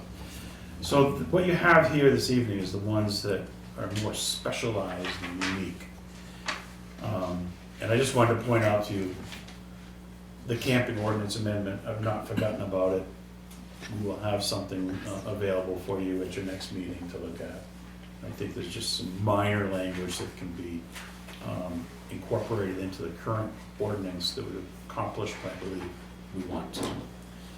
The wastewater facility bond, I want to keep us all aware that that we will be coming forward and recommending a bond to continue to make improvements down there at the wastewater facility. I don't know what that bond number in scope of work is at this time, but we will know what that is on December 22nd. We have a meeting that we'll meet with the engineers to go through that. So we going to a bond company, we tied in anything special, or? It would be, it's really trying to identify what the scope of work is going to be for the bond. So I think it's primarily gonna be the headworks, which we've heard is really the next step, and what the cost is of that. There's another cost that's not, it's not part of the wastewater treatment plant, and that's work to begin separating our stormwater from the treatment plant. Right. And so there's a cost with that, and that's not small. No, That's digging up roads and replacing pipe under the road. everything on the hill. Yeah, so we'll have a number for the board to consider on the 22nd. So now we're getting into some of the warrant articles, that the town office building and planning improvements. This is the $25,000 that we would use from taxation to continue to work on the town office project, so that we can come back this time next year with a total plan and a cost estimate of what that's gonna be to renovate the building. We talked about battery energy storage system. This is just kind of a placeholder right now. This language is not official. It's just a placeholder. It was the last time we had an article. Just cut and pasted that. The ladder truck.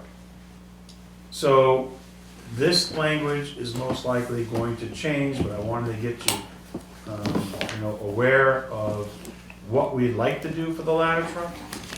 And I think the title of this kind of clearly states what we're trying to do is to secure the production slot for the ladder truck.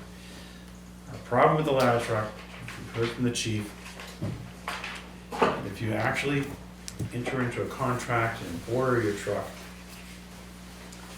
there's a 4-year lead time before the truck can be expected to be delivered. And the cost of these trucks are increasing about $100,000 a year. Oh my So gosh. the goal would be to try to see if we can ask the citizens permission to commit to ordering a truck, get it in that production slot, secure, maybe a fixed price the best we can so we don't get hit with the escalation cost. But in order to do that, we need to, by making that commitment, there's a financial commitment that if the voters one day say, no, 4 years later, no, we're not buying the ladder truck, then there's a financial commitment that the select board would need to make and understand that we could lose that money. So when I drafted this language over the weekend, I think Chief Miller has now learned, and he's still researching it, that this language probably is not gonna work. It sounds like, you wanna kind of explain what you think? Sure. Here, So I was just kind of quadruple checking, because it's been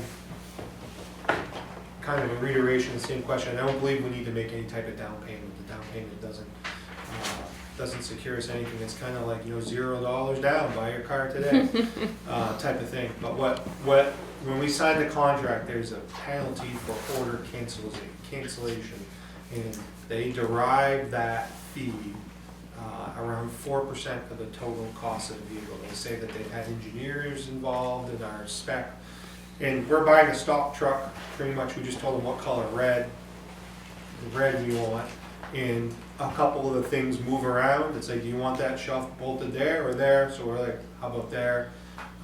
So there's really not customization involved in it. We're buying what we spec is a single axle, 100-foot ladder sticks, what we have with a pump. Basically what we have now. The newer technology allows us to do single axle instead of dual axle. We could do dual axle, it's just more money. We don't necessarily think there's the need for it. And obviously we're trying to be as budget conscious as possible. So that's where it's at. In October this year, the same truck we had spec'd got an email, hey, that's now $90,000 more than it was a day ago. They're averaging 5% cost increase per year. And in '21, I believe it was, they had a 30% cost increase. This has been, Steel prices went up, Yeah. well, it's under congressional investigation right now. There's a number of lawsuits involved, because what's happened is, there used to be a lot of companies, well, not a lot, but more, that made these trucks, and they've all been consolidated by like private equity firms, and so they see this, every town needs one of these, it's like money in the bank type of thing. And there have been cost increases that don't seem to be in alignment with the cost of the vehicle, so. So for the truck that you're talking about and discussing, bottom line, how much money for that truck? As we look at it today, about 1.9, which is $1.9 million. the simple replacement. And a fire engine, we bought a fire engine at a great time. That same engine today, I believe a neighboring community bought a little bit fancier version of that for somewhere $800,000, $900,000 a couple years ago, maybe 3 years ago. And that same engine that we have now, that we paid around $550,000 for, is easily $750,000 to $800,000 for the same exact thing. And the real kicker for me is that we're having, we're spending more money on maintenance than I think we should on something that's pretty new. Like whole systems on it shouldn't fail, like all the HVAC systems and the electronics. And we've been seeing that, and we've been told to just kind of expect that in newer vehicles, commercial vehicles especially, because parts are being built as cheaply as possible, and quality is not job one anymore. So yeah, it's pretty outrageous overall. Yeah. Wow. I know this is a random question, has nothing to do with anything, but under mutual aid, how many ladder trucks are in the area? Besides us? Yeah, so we have one. St. Johnsbury has a tower ladder. We'll call it the same type of thing. Franconia has one. Lisbon has one. It's a shorter version of it, and it's quite a bit older. I don't want to say it's on its last legs, but I don't think it's got a whole lot left in it, and that's what comes to mind. Lincoln. Is Lincoln, that was my question, because Lincoln has all the larger buildings. An older tower, older than ours. And Woodstock has a ladder, but I think it's a 75 foot. I could be wrong on that. I mean Woodstock. If I said Woodstock, It was a what? yeah, 75 foot. 75 foot just doesn't work for us in the configuration and topology of Littleton. So that's why. Okay. And our ladder truck is not in terrible shape. We've maintained it as best we can. The real issue with our ladder truck is the company went out of business something like 14 years ago. And we've been told that we had to have some parts custom made for it. Oh, wow. But we've been told some parts are just not replaceable. And so depending on what systems fail, like on the electronics side, all the electronics are custom. You just can't, buy all new motherboards for the systems. And the engine, sure, we can do that, but other stuff you can't. So I don't know what the language is going to end up, but the concept would be to try to get voter approval for this select board to place an order. For $1.9 million.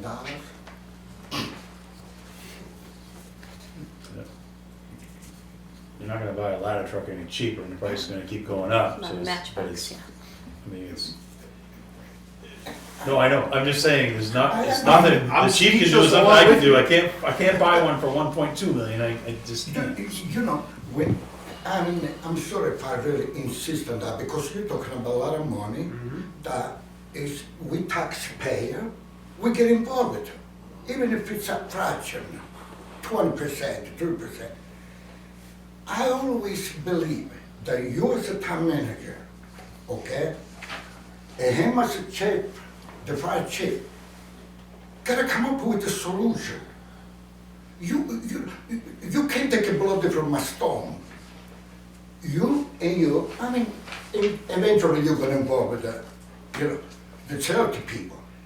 But you two can come up with a solution $1.9 million for a ladder? Come Truck. This, I agree with You know what I'm talking? This- That's There's why houses we- that but cost that's- more than But that's that. why we give him a job to him. Things are expensive. Very intelligent people, and that's why we'll give you a job as a chief, because you can come up with a solution. listen, if we could solve that problem, we'd be happy. We would be millionaires, because everybody would want a piece of it. But the real answer to that, Maria, is the only reasonable solution I see moving forward is a sharing of these costs by town coming together and That's a working good their idea. operations. That's right. And that is no small task. It might Probably be not. easier for me to get a ladder truck than it is to make that happen. Is Franconia's ladder truck in good shape, or is it? It's older than ours, Ours, and I okay. believe it's Yeah, but had they some don't do the work challenges, as but I do. I don't think it's in what I'd call bad shape. Yeah. There's some that are in bad shape, I don't wanna name names, but there's some that are in bad shape. So stop asking. I won't go through every town. I was just wondering if Franconia had How many a companies shiny are out new there one. selling these things? Well, it's about who's manufacturing it or controlling the Right. manufacturing. So there's really two large groups doing it now. Two large groups. So especially for ladder trucks, fire engines, you have more options. I get a really interesting phone call from a resident who said, what about trying to buy this one in Canada, fire engine? And it's kind of been led to some interesting conversations, almost like the old fashioned buy your prescription drugs in Canada. Are things cheaper there? But not necessarily. But it's in, so they're controlling how all of this plays out. They put different names on it, but it's all the same companies. So what's the guarantee on the truck? We don't wind up with the same thing we got now? There's like a 2 or 3 year warranty on various components and whatnot, but So they can build another piece of Junk. greatness and we wind up getting stuck with it? potentially. I mean, that's part Okay, of it. I just wanted to be honest with it, that's all. Yeah, no, I think, it is being honest. I think that's what, there's been a lot of attention placed on that, so if that was their strategy, they'd probably be reconsidering right now. All right, so you're gonna be faced with that question. Mill Street Riverbank Stabilization Project, we talked about this, proposing to use $125,000 from the unassigned fund balance. Again, just a design, and come up with some temporary measures to stabilize that bank. Go ahead. $125,000 is just to make a plan, not to put a shovel in the ground. We would do some stabilization.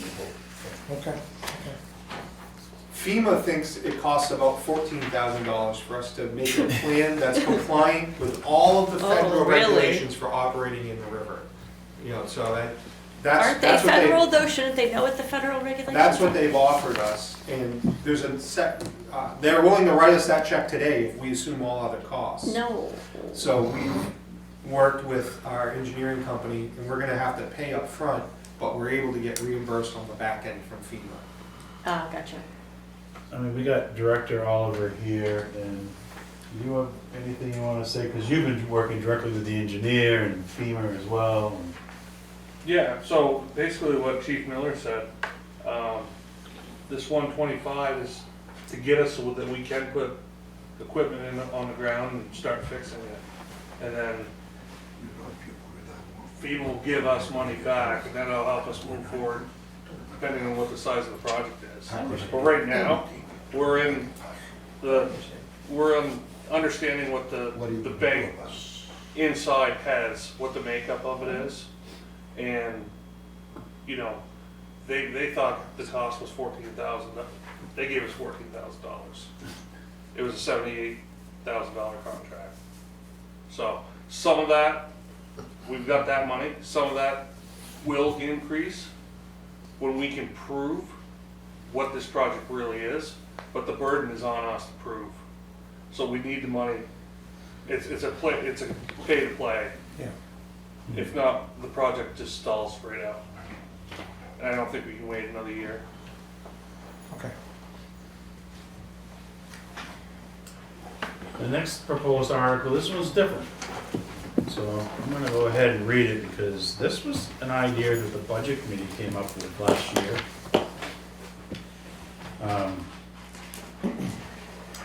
And I'm hoping that, that what I heard as a discussion last year is what I'm proposing. I'm not sure if they were talking about capturing the rent for the new town office and putting it in the capital reserve fund just to maintain that new town office building.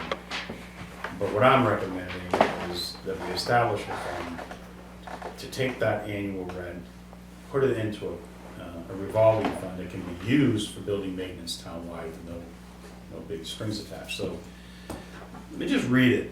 It's I really think this is going to help this town as we try to address all of our buildings and facilities. To see if the town will vote to establish a revolving fund pursuant to RSA 35:1, to be known as the Town Buildings and Facilities Revolving Fund, for the purpose of funding repairs, maintenance, and replacement of town buildings and facilities for expenses exceeding $10,000, and to further raise and appropriate the sum of $1 to be replaced in said fund, and to authorize the select board to deposit into said fund all lease payments received from the rental of the 50 Pleasant Street property, new town office, and to designate the select board as agents to expend from said fund. So if this passes, what it would do is you'd have a revolving fund. The lease payments that Consolidated is going to be paying us will go into the fund. Selectmen have the authority to spend from it. And we would only spend on repairs, replacements, anything in excess of $10,000. So if Chief Smith wants to replace all the carpet in the police station and the cost is $35,000, instead of him putting that in his operating budget and increasing his annual $15,000 line and creating that spike, we can go to this fund and pay for that one-time cost. And so it's there for us to try to, again, provides good tax-based stability, but also address maintenance needs throughout the year, not just waiting until March for a warrant article or increase in the operating budget. And we're gonna generate about, what did I say, $42,000 a year in rental. Okay, that's the question I had. So So Let the people know it'll how much build. money- if you don't touch Maybe it for a first- couple of years, yeah. you Got it. could get this thing built up and Yeah. you could actually start, you can Working place a on roof project. on a building, you can place carpets, a furnace blows up, you can place a furnace. I like this idea. I think this is really smart because it's one thing we do hear over and over about we don't maintain facilities Yeah. and people don't, well, it's, yeah, the money's there. The selectmen would need Some to be, facilities. I've had these, the school department has a facility, but you need to be protective of the fund. I mean, if we have a catastrophic failure, Yeah. then I report it to the board. You try to protect this fund as much as possible.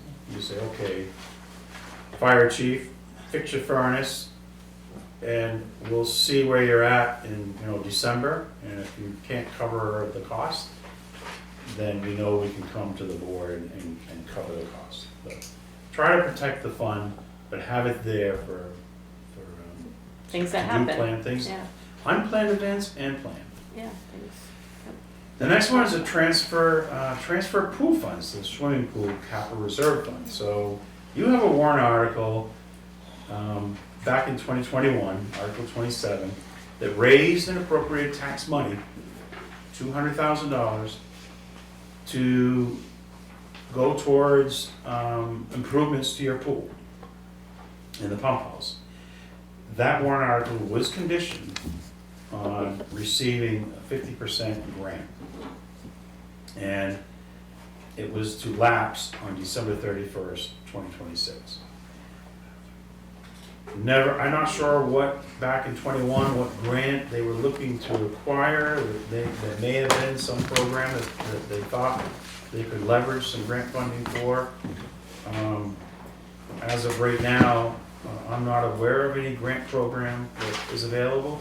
I know that the pool needs attention, and there's $200,000 of tax money sitting there that can't be used. So this article is trying to say, hey, look, We're still not gonna give up on our grant opportunity if it exists. But we got $200,000 sitting around that you've already been taxed on, and the pool is deteriorating every single season. So, do you wanna free up that money, see if we can do something, or let it sit there, expire, lapse, go back to the general fund? That's what this article is trying to prevent. Yeah.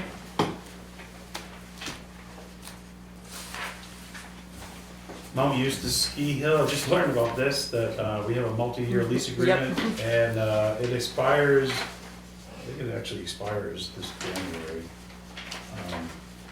So, just use the same language as the prior warrant article to try and get another permission to renew another 3-year lease. Modify the elderly property tax exemption. So, this is kind of interesting. Every town normally has elderly property tax exemption, and there's two kind of components to that. It's based on age, residency status, and income. So if you've been in town for at least 5 years, and you have income that meets the threshold, then you could qualify to have a certain dollar amount exempted off your total valuation of your property. It gives you a tax break. It's really designed for those lower income elderly residents that, as they age and they're limited to income, allows them to stay in that property. So what happened was, first of all, I've been told that the income limits and the exemption limits have not changed for at least 17 years. That's what I've been told. I've not verified it, but that's what the tax collector told me today. She goes, it hasn't changed since I've been working here. But two, remember, we just pretty much doubled everyone's property valuation. So the exemption that they were getting in 24 Doesn't make a dent anymore. doesn't make a dent now, Right. because we just doubled their value. Right. So I don't have that's why you have zeros. I don't have a recommendation for you tonight. So is that what they were I think all these areas previously? should be adjusted We're at, but gonna I be will double. ask them at your next meeting. You look at some of these numbers, it's considered poverty. It is, Yeah. it is, and we have record of what all the towns around us are doing, and it's one of those ones where some towns do it, they stay active on it, and some don't. But it needs to be addressed due to the fact that we haven't touched it maybe for 17 years, and we just did the revale. I know it's getting late, but I want you to understand the next conversations, because these conversations are gonna be repetitive. We have the revolving funds, and then we're gonna have some capital reserve funds, and you're gonna see them kind of the same scenario.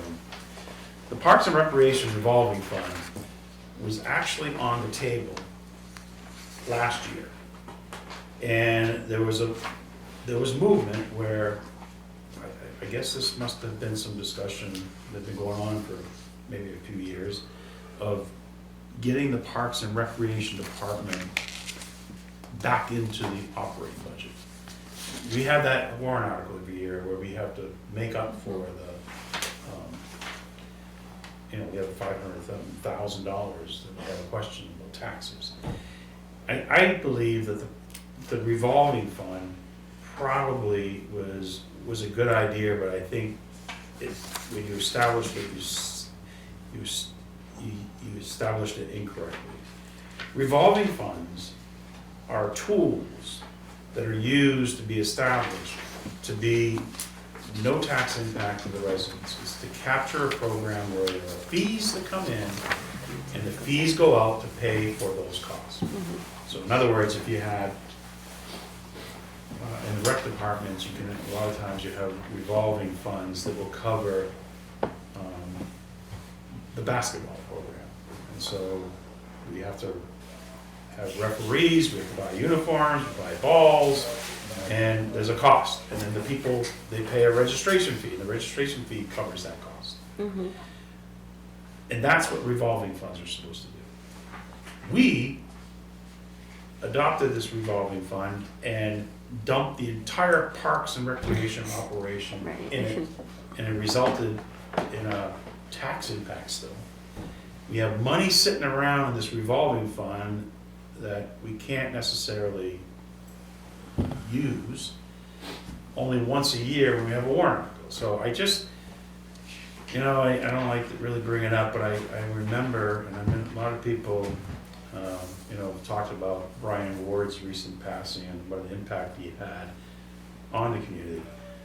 And I'll never forget the day, only 2 weeks on the job, and Brian Ward came in, and he actually talked to this, he was standing there, talked to this board, and he said, we need to get I remember this. all these revenues back into the operating budget.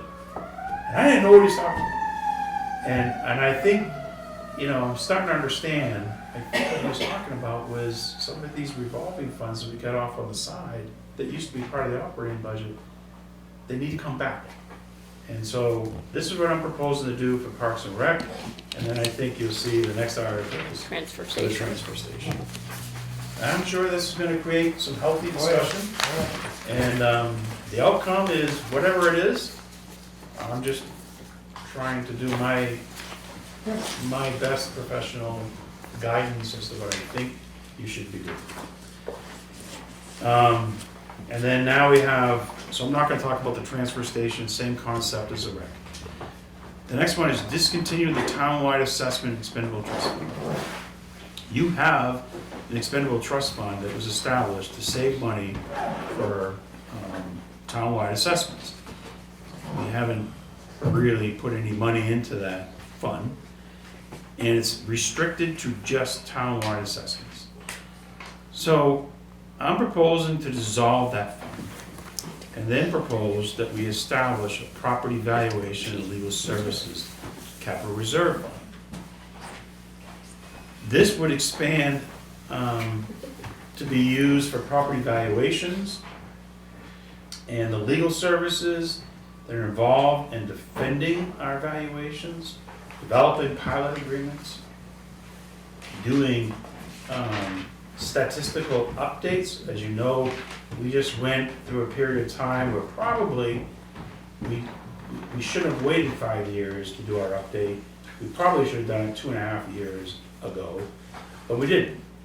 This new fund would allow us to tap into this money to do that kind of work. My greatest concern in '26 is the revaluation is going to trigger a lot of activity with our, it's not the residential abatements that cost so much money, it's the commercial abatements. And I'm already starting to get a lot of activity from commercial property owners that are going to be filing for abatements. And those, to defend those abatements, cost anywhere from $20,000 up to $40,000, $50,000. Haven't they missed the deadline? For every business that walks in? Well, if you're gonna go all the way and you don't settle, If you go to court. you go to court. And so I'm trying to see if we can get this fund established. This is that fund that I'm saying we use, I believe, $100,000 from the general fund unassigned fund balance. So I think it's that important that we get this thing established without a tax impact. Aren't they past the deadline to file for abatement? March, the new tax bill Oh, March 31st. is March 31st of '26. And so the next ones, these are capital reserve funds. We have a capital reserve fund for public works. It's for vehicles and equipment. The selectmen are not ages to expend. And it's not crystal clear as to what we really can use these funds for. A lot of the department heads think that the intent of these capital reserve funds are to buy a plow truck, for example. And the word equipment is to put the equipment on the plow truck. But if we wanted to go out and buy, you know, some other type of piece of equipment that the department uses, it's not you can't just go out and buy, I can't think of a piece of equipment, but, you know, A line striper. A line striper. Or maybe the machine that they use to flush the sewer lines and water, stormwater lines and stuff like that. And we can't use it to repair our vehicles. So if we ended up having like with the fire truck this year, we didn't know what the final bill was gonna be, but we were fearful that it was gonna cost $50,000 to fix the ladder truck. And our operating budget couldn't really absorb it. I think it ended up being 30,000. More than 20, yeah. 20,000. A little bit more than 20. Is there any money in here? So we have about 100,000 in the public works, we have about 100,000 in the fire, and there's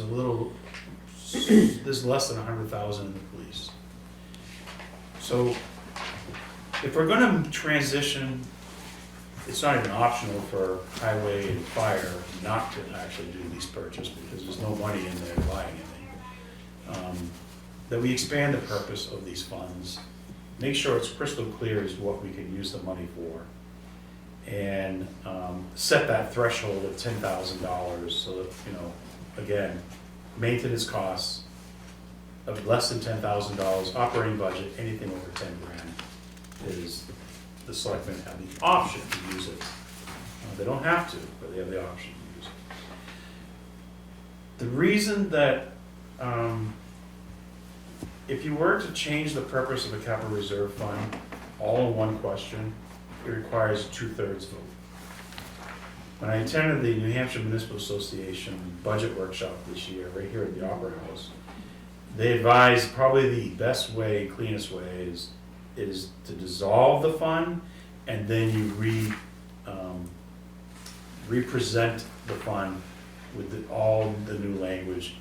Both require a 50% majority vote to approve. Best way to do it. Just painful, makes your warrant article, all your warrant articles that longer, much longer. So you can read them, but Public Works Capital Reserve Fund, discontinued, expand the purpose, the selectmen ages to expand and the stuff I talked about. Same with the fire department. Same with the police department. Same exact thing, just different departments. And then we get to discontinue Remnick Park Building Replacement Capital Reserve. How much is in that? That one has $1,000. Oh, boy. And what Big the building. Parks and Rec doesn't have, I know that we're all focused on Remnick Park. But I look, anyhow, this would dissolve that fund and propose to create a new fund, which would be called Parks and Recreation Building and Facilities. And again, this would give the Parks and Rec Commission agents to expend, but the ability to not just do work at Remnick Park, but to do at Thorpe and other areas. If those pass, you get down to the Parks and Recreation Capital Reserve Fund. Now this warrant article is saying, now that you've created this new capital reserve fund, put $100,000 with the intent and purpose that that money would be used primarily for Remnick Park, but you still could use it at something else. But we know Remnick Park needs to have survey work, it needs some master planning work. We know we think we're tearing down buildings, we need to start planning on replacing them, and this $100,000 would help start that process.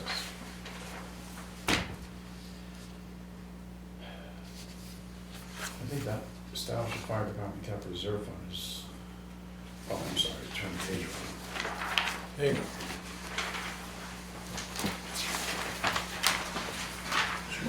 Isn't Only it just two left. sidewalk Okay, that improvements? page, and here we go. So, yeah, okay, 2 articles left. This one was kind of interesting. We've had a lot of discussions over the year about our sidewalks. We have a sidewalk improvement expendable trust fund. And again, it's very restrictive. Selectmen are not agents to expend, and it's not clear as to what we can use that money for. So recommending that we dissolve that fund and establish a new fund, and we call it a Pedestrian Infrastructure Capital Reserve. And the purpose of this would be for constructing, repairing, and replacing pedestrian-related infrastructure, included but not limited to sidewalks, curbing, crosswalks, pedestrian bridges, retaining walls, pathways, shared use paths, stairways, ramps, remember we had the stairways and ramps this year, railings, signalization, lighting, and all other related safety improvements. The biggest task that we have right now is we've got retaining walls throughout this town that are deteriorating. Really? And, you know, our focus right now has really just been trying to repave the surface of our sidewalks. But there is no doubt in my mind, everyone knows, we've got to get more aggressive in this area. We've got to start funding it. So this would just put our $75,000, I guess it's the bottom. This would put the $75,000 in there for this year. And then if every year we start trying to put more money in there so we can start dealing with not just repaving the surface, but dealing with the safety aspects of the crosswalks. Yeah. Whether we have bump outs, we improve lighting, we put in the Right. flashing signal lights.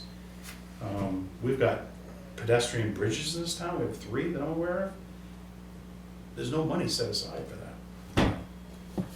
I mean, Like if one of them goes, The like. cable bridge has some money set. does it?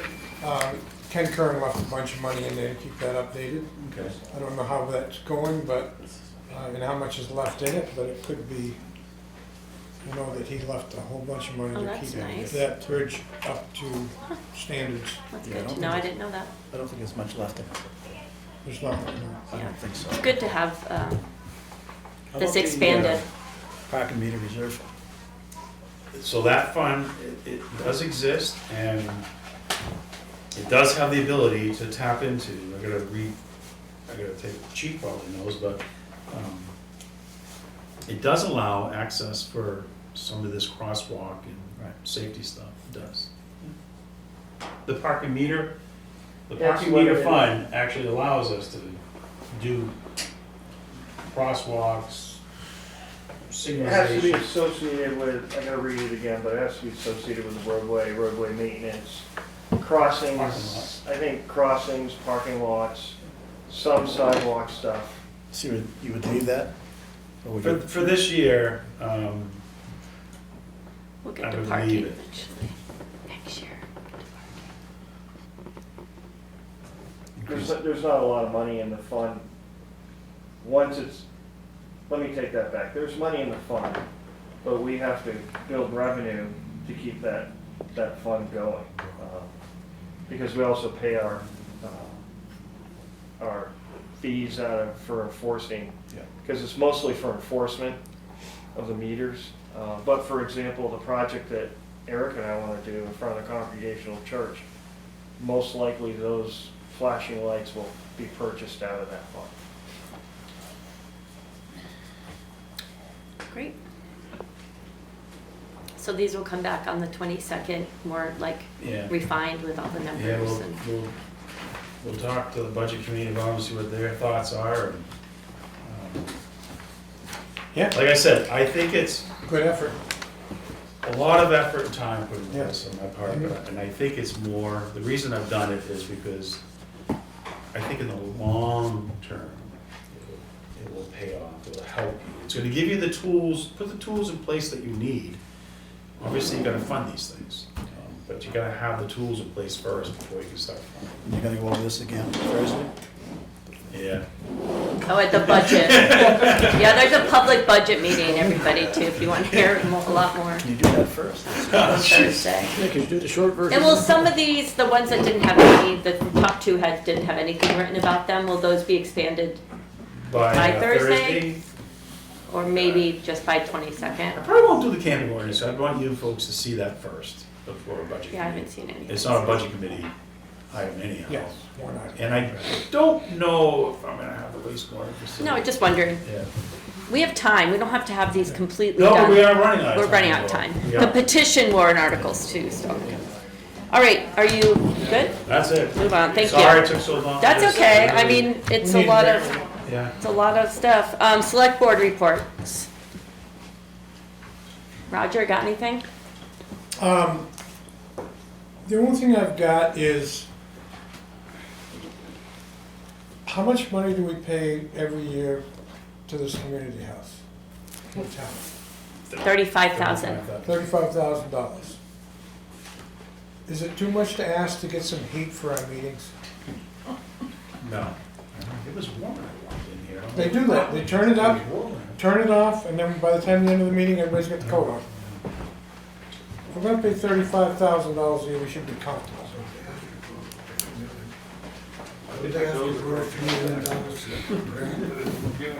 We give them $35,000 annually. I know, No, they're gonna go for a CDBG grant. $2 million, right? Right, but it won't be from us, but they're going Yeah. for a No, no. grant, right? Yeah. If they have it, we don't have to pay. We're not giving them a It's grant. just, Oh, I know this. They want every meeting we have. And they're also putting a petition article I on. want, Okay, wait, so select board, I'm not public comment yet. I wanna do select board comments first, and then I'll get to you. I'm good. All good. Paul, want anything? I don't think I have much, just that December 29th is the voting day for the wastewater treatment plant for the special town meeting. It's gonna run all day, like a regular town meeting, but please come and vote. That's important, and like I said, the budget meeting's 12/11, which are public. That's it, I think. Anyone else? We can go to public comment now? All right, move on to public comment. We got 3 minutes each, there's not that many of you, so Rudy, did you wanna go to public comment? On the last subject that you're talking about, you know, about the 29, about the budget meeting for the $2.5 million, okay?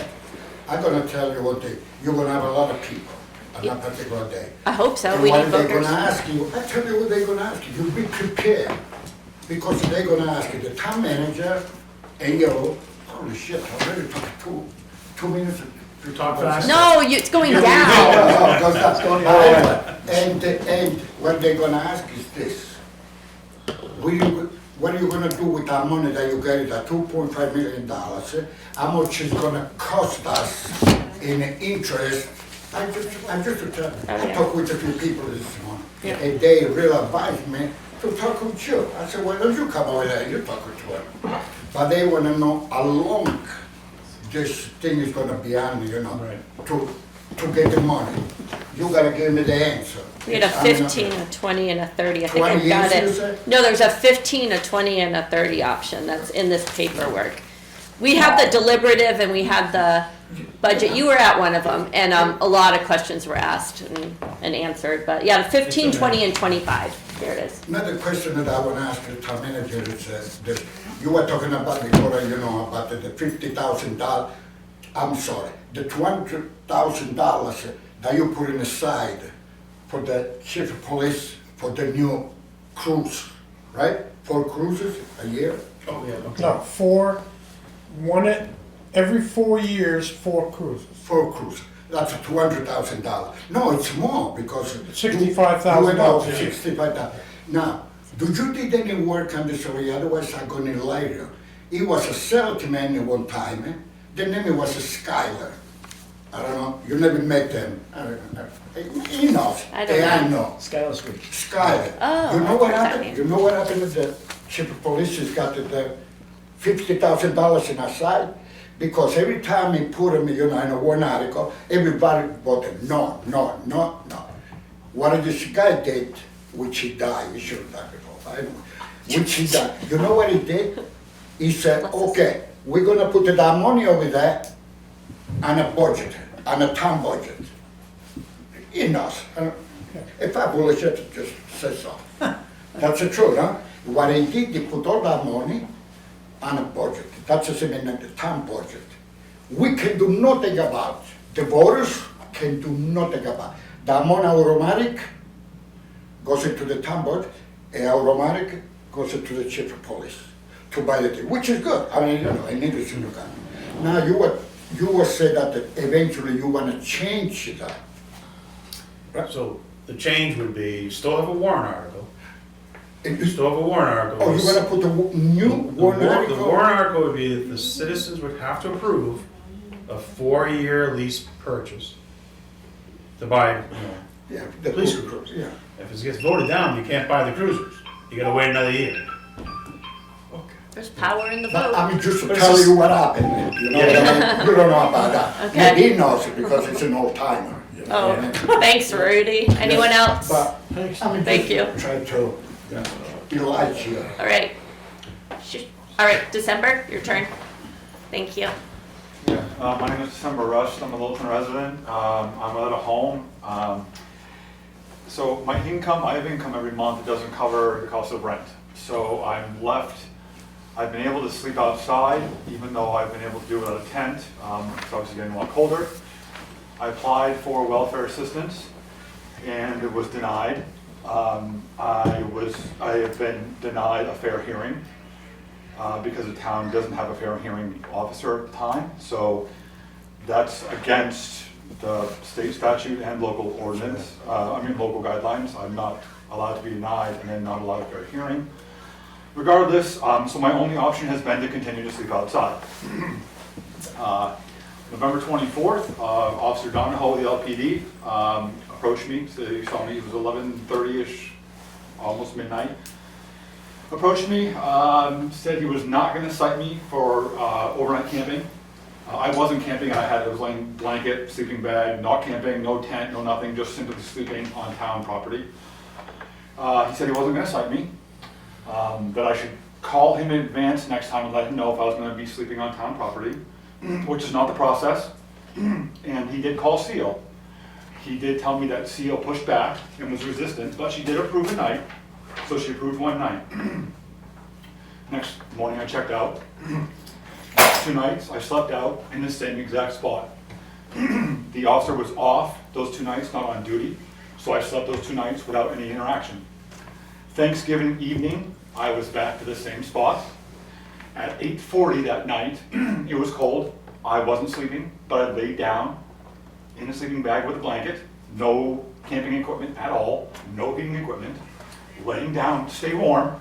Again, 8 o'clock at night, Officer Donahoe again came up, said he was responding to a 911 call that someone was in danger. I'm not going to go into complete history of that, but he ended up citing me for camping. And then, again, told me if I had called him, he wouldn't have cited me because I could have asked for the assistance, even though that's not the process. And then he did call Seal and got me in for 4 nights. So not the process, but still Thanksgiving night, hey, I got in, okay? Checked out December 1st, because that was what I was told. I applied to Seal that day for welfare assistance. I was told, denied again, told I had to reapply, and even though the state statute, state law, and local guidelines allow for me to be placed in emergency housing until assistance is approved, Seal denied that, and because a fair hearing process is still not in place, I can't even, and this, I'll make this really short, I can't dispute that. Okay, so then that night, since I couldn't sleep anywhere, I wandered around town. I started wandering all the way down Meadow Street because I thought there was some place open 24 hours that I could sit at. Every single place that's open is now closed 24 hours except Maple Fields, and they don't allow people to sit overnight there, specifically because they've had issues, go figure. That's fine. So I wandered around that night, and finally at 1:15, that's 1:16 was when I passed Porfido's sign. It was 16 degrees. I went back to the same spot, 1:30-ish, sat down, didn't even lay down, sat down with just a blanket over my shoulders, no camping. Within half an hour of being at that spot, Officer Donahoe was back, cited me for camping while I was sitting up, and then said I had to move. There's nowhere to go, so I'm supposed to walk around town. He said, well, I'll call Seal. This is 2:30 in the morning, I'll call Seal for you. Not the process, but okay, fine. He comes back and says, well, I can't reach Seal, and says, so I guess you can sleep there. So what is going, I need some help here. I'm being denied assistance. I have income to help pay. I'm not being allowed a fair hearing. I'm being cited, which I'm fighting now in court, so the taxpayers are paying more money to fight me in court on this. But what is happening here? I'm being left out in the cold, being cited, when just sitting up at 2:30 in the morning. Something is wrong here. Like I'm asking not just as a human being and saying for a temporary help, not permanent help. All I'm asking for is not to go to the police department, which is not proper channel. I'm just asking for the welfare department to follow the proper procedures, and please put me in until we can go through the proper application process, and that's as it should be. Because I'm being denied legal rights, even ADA Title II legal rights, and I'm being cited by the police for something I can't avoid. So I'm being forced to walk around sleep deprived. You're forced, it's state created sleep deprivation. Thank you, but can you give us a chance to answer? I don't know, Troy, do you want? Yeah, if there's, sure, I mean, yeah, No, sorry, please. thank you so much, I know I'm beyond, thank you. Yeah. I gave you a little extra, but is Yeah, there anything I you don't want to have any respond comment. to? I mean, obviously, you can make statements about your application process publicly with the welfare department, I don't but think that's confidential. Right, I know you I can't. I can't talk yeah. about that. Right, You I can know. sit here and talk about it. I don't think So we can talk. I you hope that, December, you know me and I know you, and I hope that you're actively looking for housing, that you're doing that. I hope you're actively looking for employment. And I also want to make sure you're aware that, which I know you are, that there is a shelter in town that opened up December 1st. And I think that would be a great facility for people that find themselves unable to have a shelter to stay in. So it's important. We have general assistance, and we look at every single case. We look at need. We look at how much the applicant has for available resources, income, and all these things. So every case is unique. I've told you this before. But I don't, I understand the situation you're in, and you keep telling us about this, but I hope that you're actively, every single day, looking for shelter somewhere. And that shelter may not be in Littleton. It may be somewhere else in New Hampshire, maybe somewhere in New England. But you need to be responsible for this. It's not government's responsibility to find you housing. If we've determined that there's an emergency need that you meet with the welfare guidelines, we have a role to play. That's temporary in nature. You need to do this. You need to find the solution. It's not government's fault, responsibility to do that. Okay. Well, thank you for your pointing out those different items. And I'll just, if I could just rebut real quick, just to say, I appreciate the fact that you're not willing to talk about my welfare application, but at the same point, you're making statements about myself. For example, actively looking for a job, and I'm going to go ahead and say this about myself, with someone with PTSD, sleeping outdoors, hypervigilant, wearing the same clothes consistently, not being able to do certain things, having a job is not an easy thing to do at all to maintain. Now, I have held 2 full-time jobs in the past while being unhoused, but that was a different situation. That was before I was diagnosed with PTSD. So the thing is, the town actually has a legal obligation to look at it differently. Just because I'm standing here and I don't look perhaps like I have any disability, or I'm not speaking like I have any disabilities, does not negate the town's federally required obligation to look at this situation differently. You say you're required to look at every situation differently, but you're not looking at me differently. You're looking at me and saying, get a job, move out of town, do this. That's all you just said to me. No, that's what you just said. I think, but also, And find a place to live. Now, no, I can't This I said- is my home I here. said, So, I hope so you are actively searching for housing. I have actively applied for that's, That's what I that, said. you didn't respond to any, the fact that the police are citing me for something they shouldn't be citing me for, and you know what I mean? Like, so, okay, so I'm just a heads up, I'll be back out on the street tonight. The congregate shelter does not work for me, the town knows that. So you are, again, ADA Title II violation right happening now, so just public notice here, I'll be on the street tonight. It sounds Yeah. like we're getting into legal matters Yeah. here. about That's what this is, violating legal rights. matters. I was cited Yeah. under legal matters. Chapter 26 is a legal matter. It means we can't talk about it now since it's Okay. been a legal. Okay. Well- Anyone else want, thank you, we give you extra time, and thanks for sharing with us. Anyone else want to speak? Karen? I just wanted to come back to say that, I'm still following up on challenges with the sidewalk. Okay, well, excuse me, Rudy. Let's give Karen some quiet, because we gave it for you. Go ahead, Karen. I just, again, today, I tried to cross the sidewalk by the church, and cars just did not stop, and I actually was driving down the street, stopped for somebody to cross the street. 3 cars came by, just went right by the person that was trying to cross the street. I think someone's going to get injured. And I'm asking, I have contacted the executive counselor, I'm waiting for her to call back. I know Dave Rochford has talked to the chief. Yeah. And I talked to the Chamber of Commerce person who said that she had approached somebody from the selectmen's department back in September.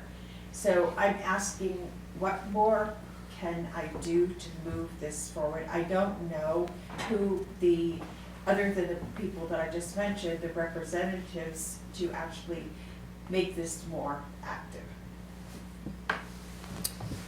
I don't, yeah. One other question I have, if I or we were able to have somebody actually designate funds to purchase these flashing lights and so forth, is that something the town would accept?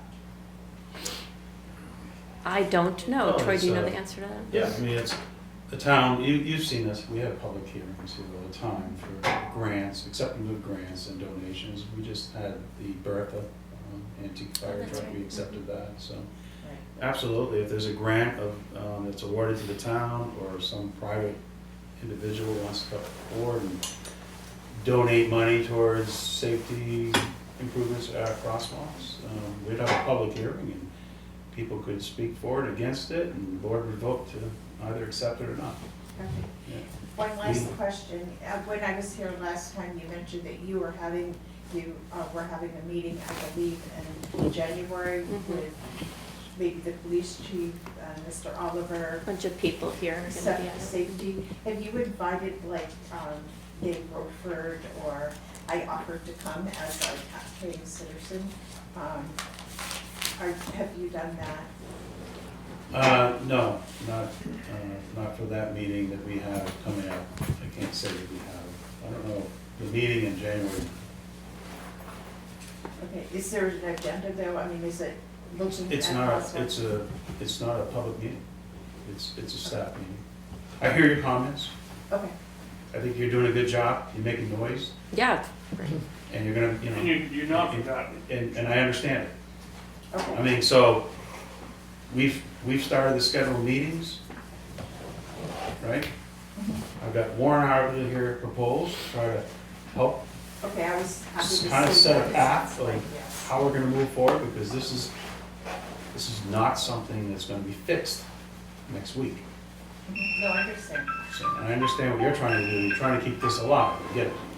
It's a high priority. Yeah. Okay. I Robert can Blight, assure yeah. you that you're, It's gone. He wrote it. I just crossed the street tonight. Did they stop? They do stop. Littleton's very good. They actually do stop. But you better say They're that. extremely Yeah, good. you gotta watch, yeah, but you Um, just wave. there's, the lighting's poor. Tonight's a really bad night to cross that street. It's very dark. And so I hear everything you're saying. Okay. This problem's been in place for some time, I know. and I can't fix it between now and the next select board meeting. No, I understand it, and I don't want this to be personal. It's not correct, I'm just telling you, I just need to understand that this problem is not gonna get fixed instantly, but I appreciate you bringing it to our attention. I know it's the boards, they know it's real, and I know our department heads know it's real, so, we're gonna do our best to get things moving as fast as we can. I appreciate that, and I just don't want to be perceived as the crazy lady that shows up. No, you're a citizen, a concerned citizen. Keeping this alive, because I want to. No, because There are worse things to be known for. No, I compliment you because 1 second, we have to you're keeping this. go into non-public. Yes, that's why I'm keeping it. Okay. But keep an eye out there, crawling the crosswalk. Oh, All right, so before, we have to go into non-public while we're still in public. Oh, I gotta close it, yeah. No, we have to do it while we have it open to go into non-public. What? Do you want? Do you want to do it? Okay, we're not going into non-public. Then I will take a motion to adjourn the meeting. I'm happy to go home and watch some tube. I second. We had something last time when we were in non-public to think about, Do you want to go into non-public? and we can, I mean, you don't have to be there because we're discussing unless you want to. Oh, I see what you're saying. You want to go into non-public? If one person wants to go into non-public, just to get some. If I don't need to be here, I'm gone. He wants to go on public, what are you gonna talk about? I got. Well, RSA, I'll tell you which one I got it the is. right to ask him. Yes, and Look at this Rudy, RSA. man, What's the number? let me tell you, RSA 91A3 2A. He loves it. No, but you don't wait for the answer. All right, are you making a motion to go into non-public? Motion to go to non-public? Second, all right, roll call. Dennison, yes. Paul Lehman, yes. Carrie Harrington, yes. Vicky, sorry.